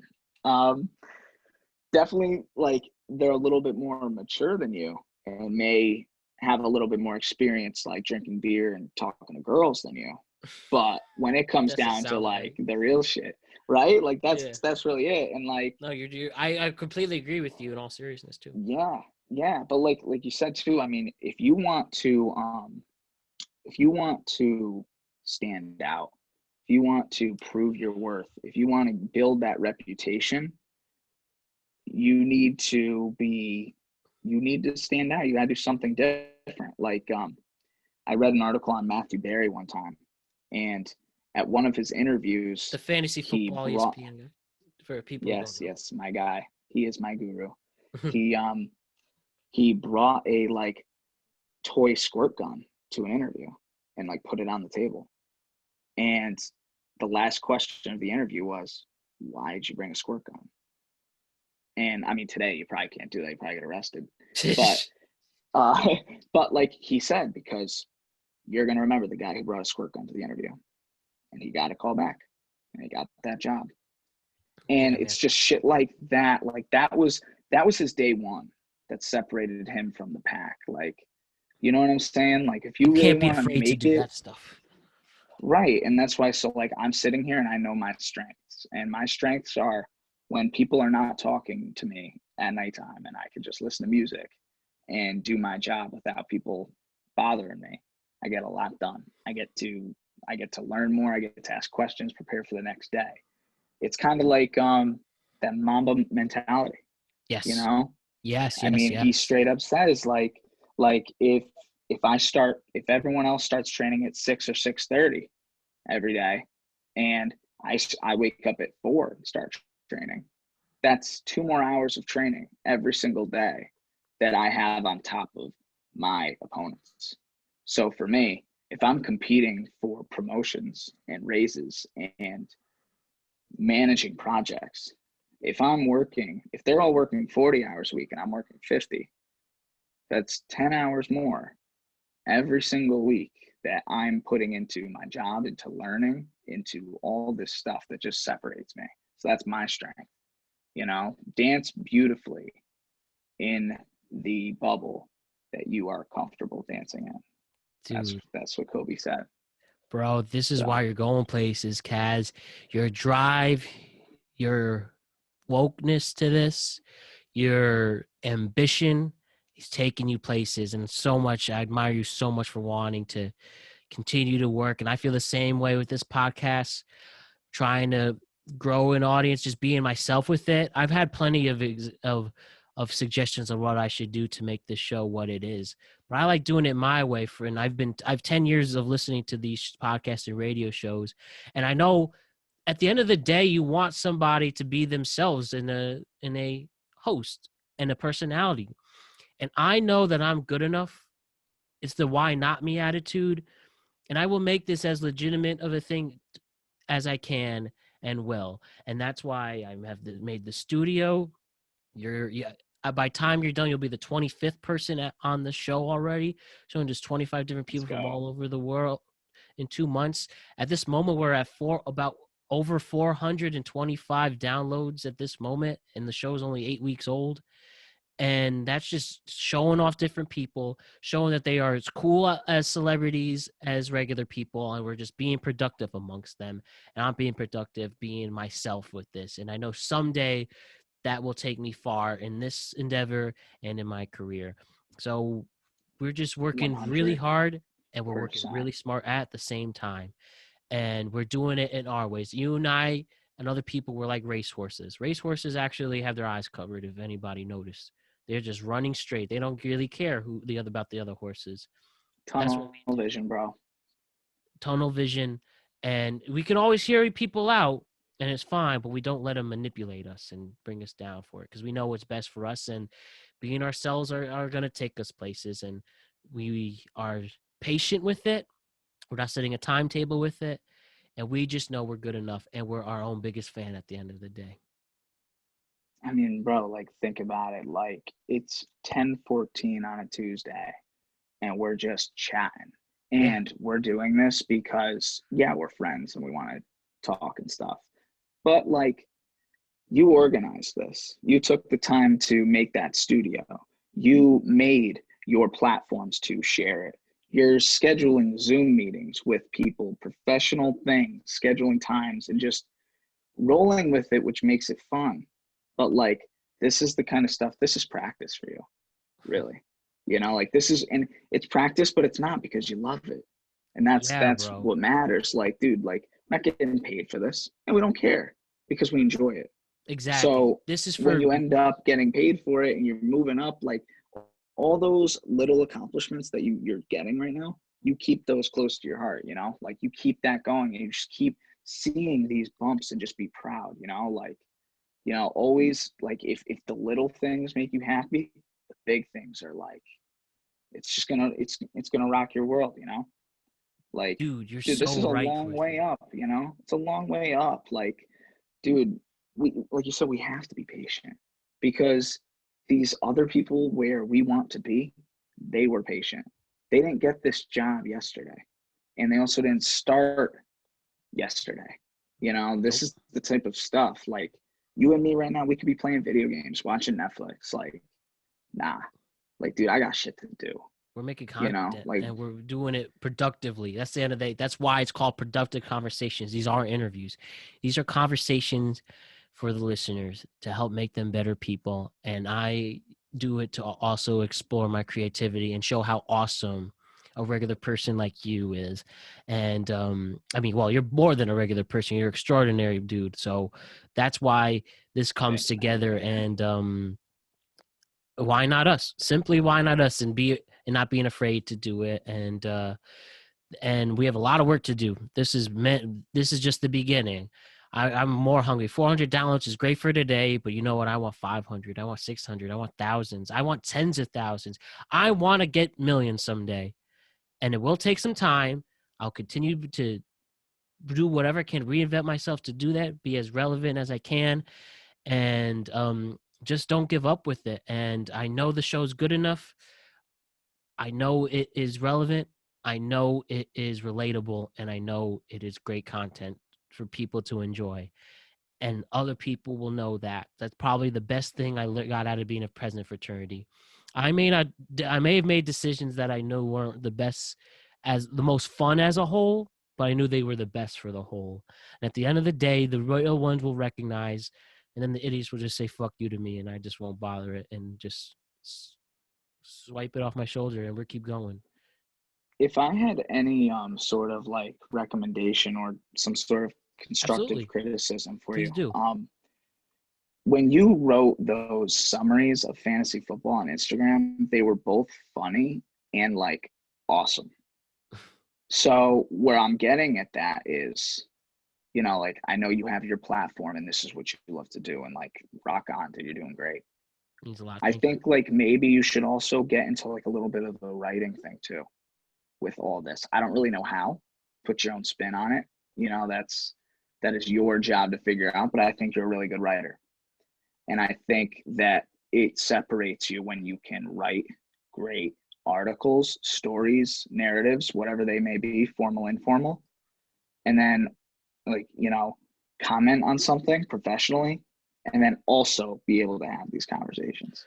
You know what I Oh mean? yeah, Because no, in I your world, appreciate that. like, yeah, like the media and reporting, it's not always face to face. This is the gold mine though, and this is where you're gonna For get, sure. and this is the goal. But like all those things, I think you're a really good writer, and I don't really know how you could put that spin on it. But Mhm. all I know is, dude, you use all of your talents. You know, like you've got that tunnel vision, but because you have an end goal. But like, you know, like You people could have said, grab like you could things do other things. Yeah, and like and whatever make it that handy for is, you. make yeah, and like people say that because that's what they want to see. And like how we were talking about baseball. Give the people what they want, you know? You're so So like right, take it with dude. a grain of salt, but make it your own. No, I You know what I appreciate. mean? Like whatever they want to hear, they can go hear on whatever podcast they want to hear. But like, you know, dude, writing, like it's definitely a skill of yours. And you know, like I would love to come on here again sometime. Oh, But you know what I'd love to please do? do, bro. Please. You know what would What'd you be like to fun do? is if we got like maybe like another person or like two other people Yeah. and we got like a couple topics and like a handful, like all of our faces on the screen at once, kind of like that ESPN show where they get the points for when they say something Yeah. intelligent Around the horn, and they get around their the points. horn. Yeah. Like not that, but like not that like thing, but just like productive conversations with like, you know, a group or something. Like that'd be cool too. You know, just like so many like and you could make a website of like productive conversations, group shit, writings, and like all this Maddie B portfolio. You know, like For sure. use all because dude, you have a lot of skills and you have a lot of resources and you've got a lot of good people. So use them for what you want to do to make yourself Matty B at night on ESPN. You know, take SVP's job when he's done. Hey man, I respect SVP, and maybe one day for that. So to answer first, thank you for the great points of constructive criticism. I appreciate it a lot. And to address that, so yeah, I actually have been doing that. So if anyone notices, I write the copy for this show. So you'll see a summary that I write similarly to the fantasy recaps. I show their personalities. I show off how awesome people are, and that's one way to show my writing because I do all the copy myself. I do have a website, mattbrownblogs@squarespace.com, and it has my portfolio for video stuff I've shot. And it also has blogs and short stories. I wrote a blog about how I became president of fraternity from that story. I wrote about when I was at MTV PA and I had to get microphones an hour before air and figuring out how to get those mics in Midtown Manhattan. I've written also I've written fictional short stories too in blogs. Like I wrote about a sugar mama. Basically it's a fantasy sugar mama story. And I wrote basically about that, and it combines some aspects of my real dating life. So I do have that. And that's, again, mattbrownblogs@squarespace.com, and it's in the copy of the show. And then I write everyone's individual writing. But you're right. I could do those more. You should write a fictional story on a trade between LeBron and Zion and send it to Max Kellerman and see what he thinks. Why not? We'll have a great. We'll spin it in a way to show these two minds coming together. Why not? So yeah, you're right. I absolutely do. I write every day. I write a journal every day.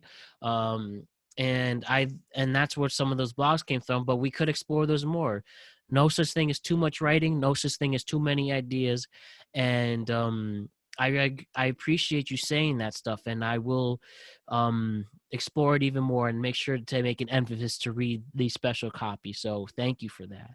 And of course. And you want to know something where that writing comes from?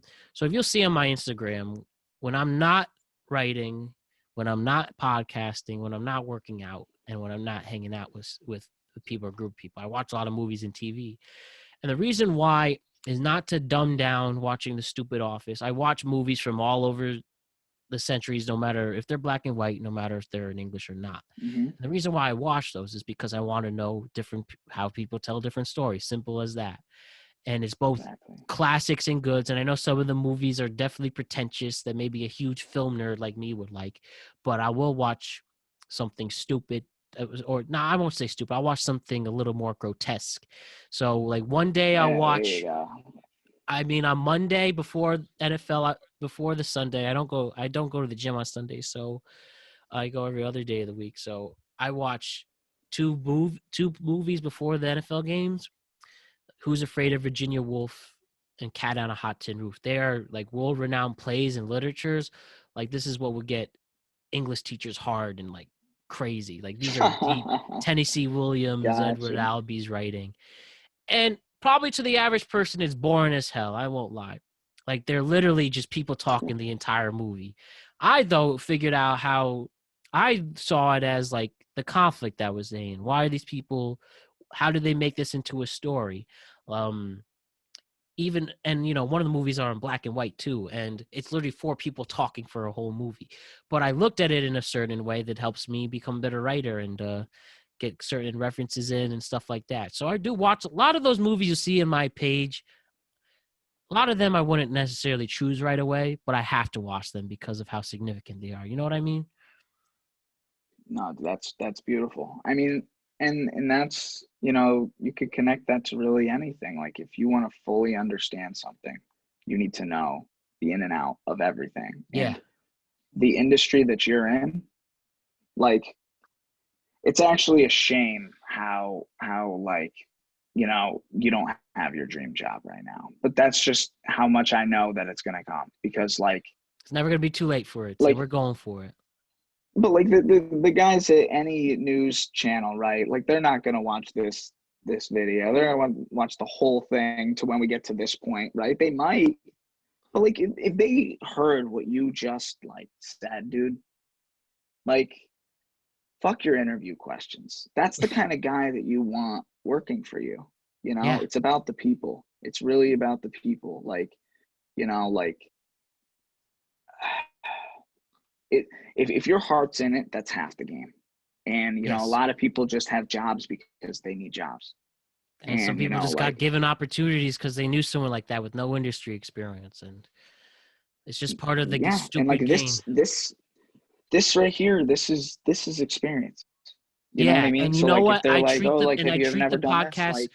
Like, when it comes to people who listen, whether they listen to the whole podcast in its entirety or not. I know not everybody may necessarily, but there are people who will, and those people are going to get something out of it. And then as we continue to grow this audience, there will be people who listen to the entire thing and get inspired from it. So I treat every single second of this podcast like it's my last. No matter whom I'm talking to, it's going to get something out of someone. At the end of the day, if I'm the only person to get something out of it, then fine. I'm happy I made myself happy. Same with but I those know some movies people too. will. Same with the movies. Like, dude, you're watching those movies by yourself, but you're taking something in from them. You're doing that because it's making you better and you want to. And that's the kind of stuff that you'll be on someone else's podcast one day talking about how you got to where you got. Everyone has man. For sure, man. Everyone has something interesting about them. I really, really believe it, man. We've been at it for almost 2.5 hours. I know you have some work to do, but if you don't mind, just two quick things. One, what's your favorite beer? Sure, bro. What's your favorite beer in this? Well, well, obviously, Yuengling's my go-to. Yuenglings. That's my, like, all the time. Like, I could drink it in the summer, in the winter, whatever.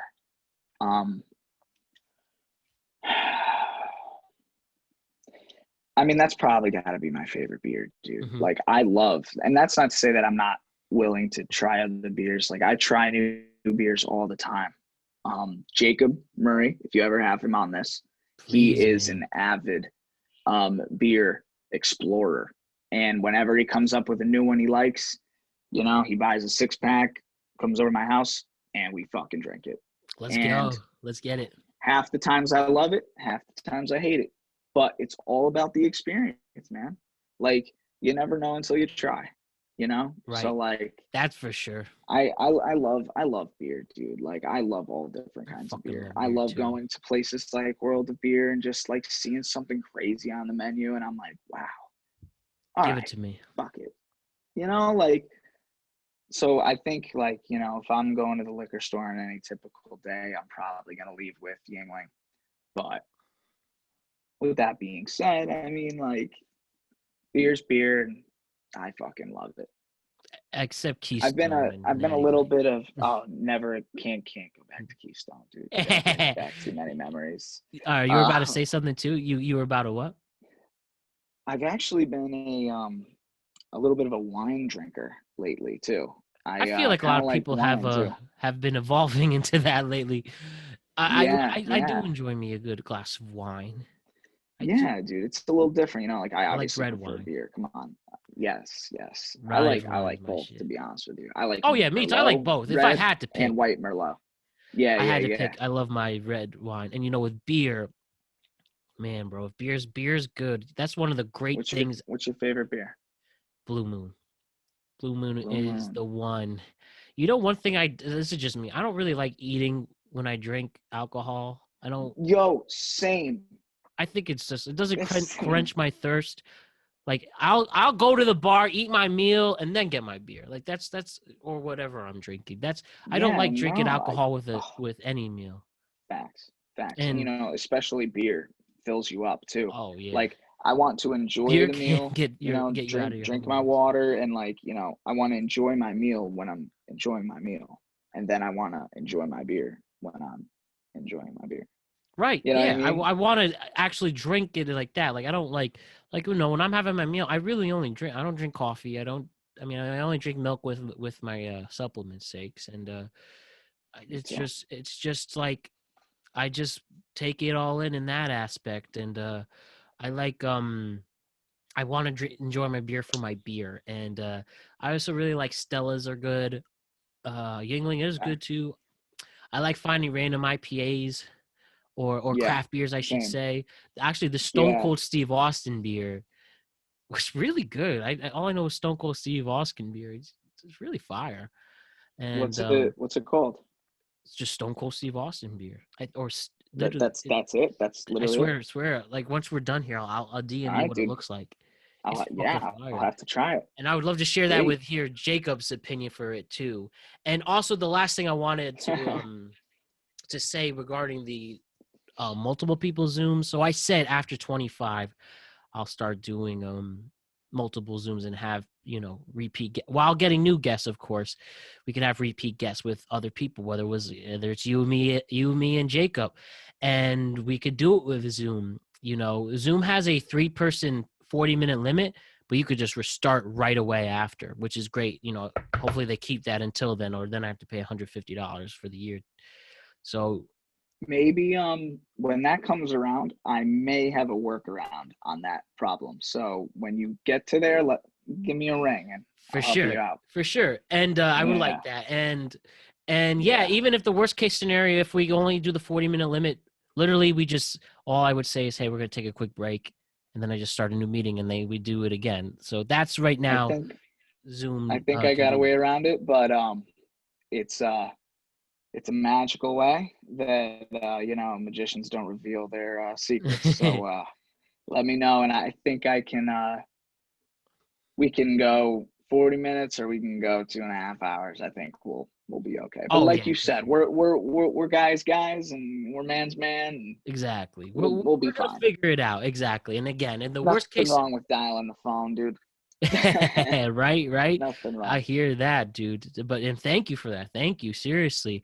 And yeah. So when it comes to that, we don't. Again, we would just, if we have to do it that way, we'll do it. But of course, any other help, that's great. That nobody gets in trouble for it either. You get something out of every podcast, my friend. Absolutely, man. Yo, just one last thing before we say goodbye, Kaz. I end each show with the Proust questionnaire, which is a tradition from an old show called Inside the Actor Studio. So I'm going to ask you 10 rapid fire but pretty deep questions, and then we'll say goodbye if you're down with that. Sounds great.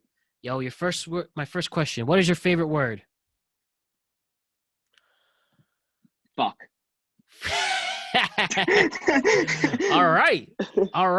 That's the first here. All right. I like your answer. What's your least favorite word?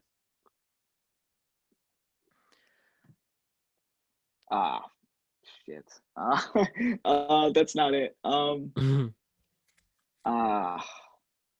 don't think I have a worst. No least favorite word? All right. Yeah. All right. You know what? Actually, I do. What's up? Also, fuck. Fuck. All right. Also favorite fuck. Word is fuck. Least favorite word is fuck. Now, my third question. Let me just make clear, this is not a sexual question. This is more of a life question. But what turns you on in this world? Some people say like the sound of a baseball being hit. Some people say good attitudes or good vibes turns you on. What turns you on in this world?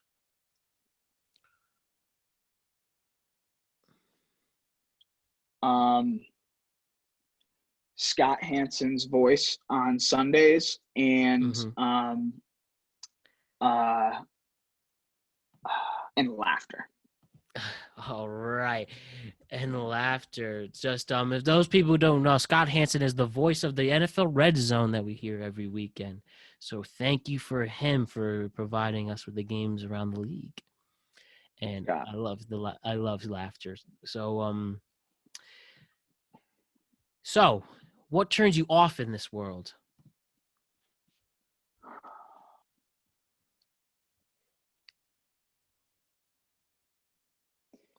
I think feeling like sorry for yourself when like for too long and using it as an excuse. Good answer. Good answer. In a way of excuses, I do know. Like it's okay to have bad days. It's okay to be depressed. It's okay to feel those things, but as long as those things are temporary, because me and Maddie B got shit to do. Damn fucking straight, bro, with that. Yo, so I guess you kind of answered this, but you can, answer this in a certain different way if you want. What sound or noise do you love?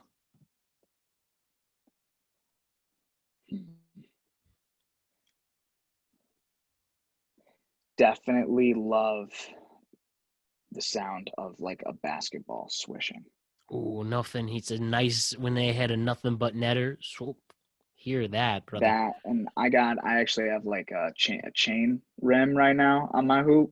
So now do you really like old school, man, with that grit? Yeah, dude. Yeah, you know. I do know. So what sound or noise do you hate?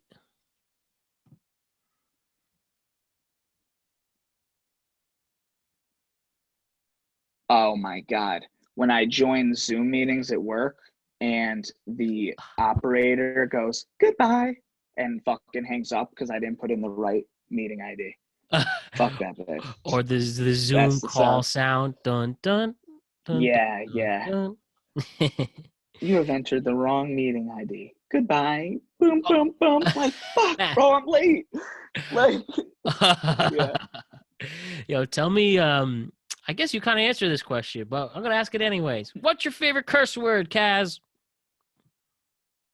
Oh, well, definitely fuck. But like to those who know me, it has to go together with the yeah. So like fuck yeah. Fuck yeah. Our first double answer, our first double word with that. All right. Yeah, yeah, Yo, so tell me, what profession other than your own would you like to attempt? yeah. Kind of along the lines of what you're doing, but just more aimed in sports. Hey, man, it's never too So late. If you want some advice, you know yeah, who to go to. for sure. You definitely have a head start. I'm sure you can hold your own with this too. I would totally listen, man, and promote the shit out of it. So, what profession would you not like to do?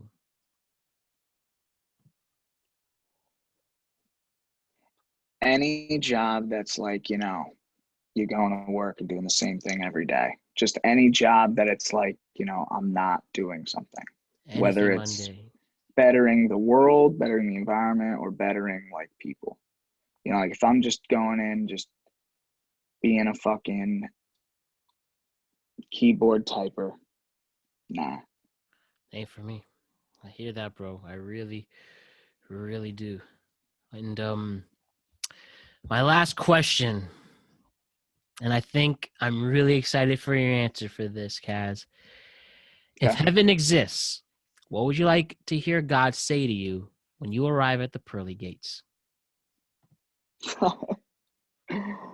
Oh man.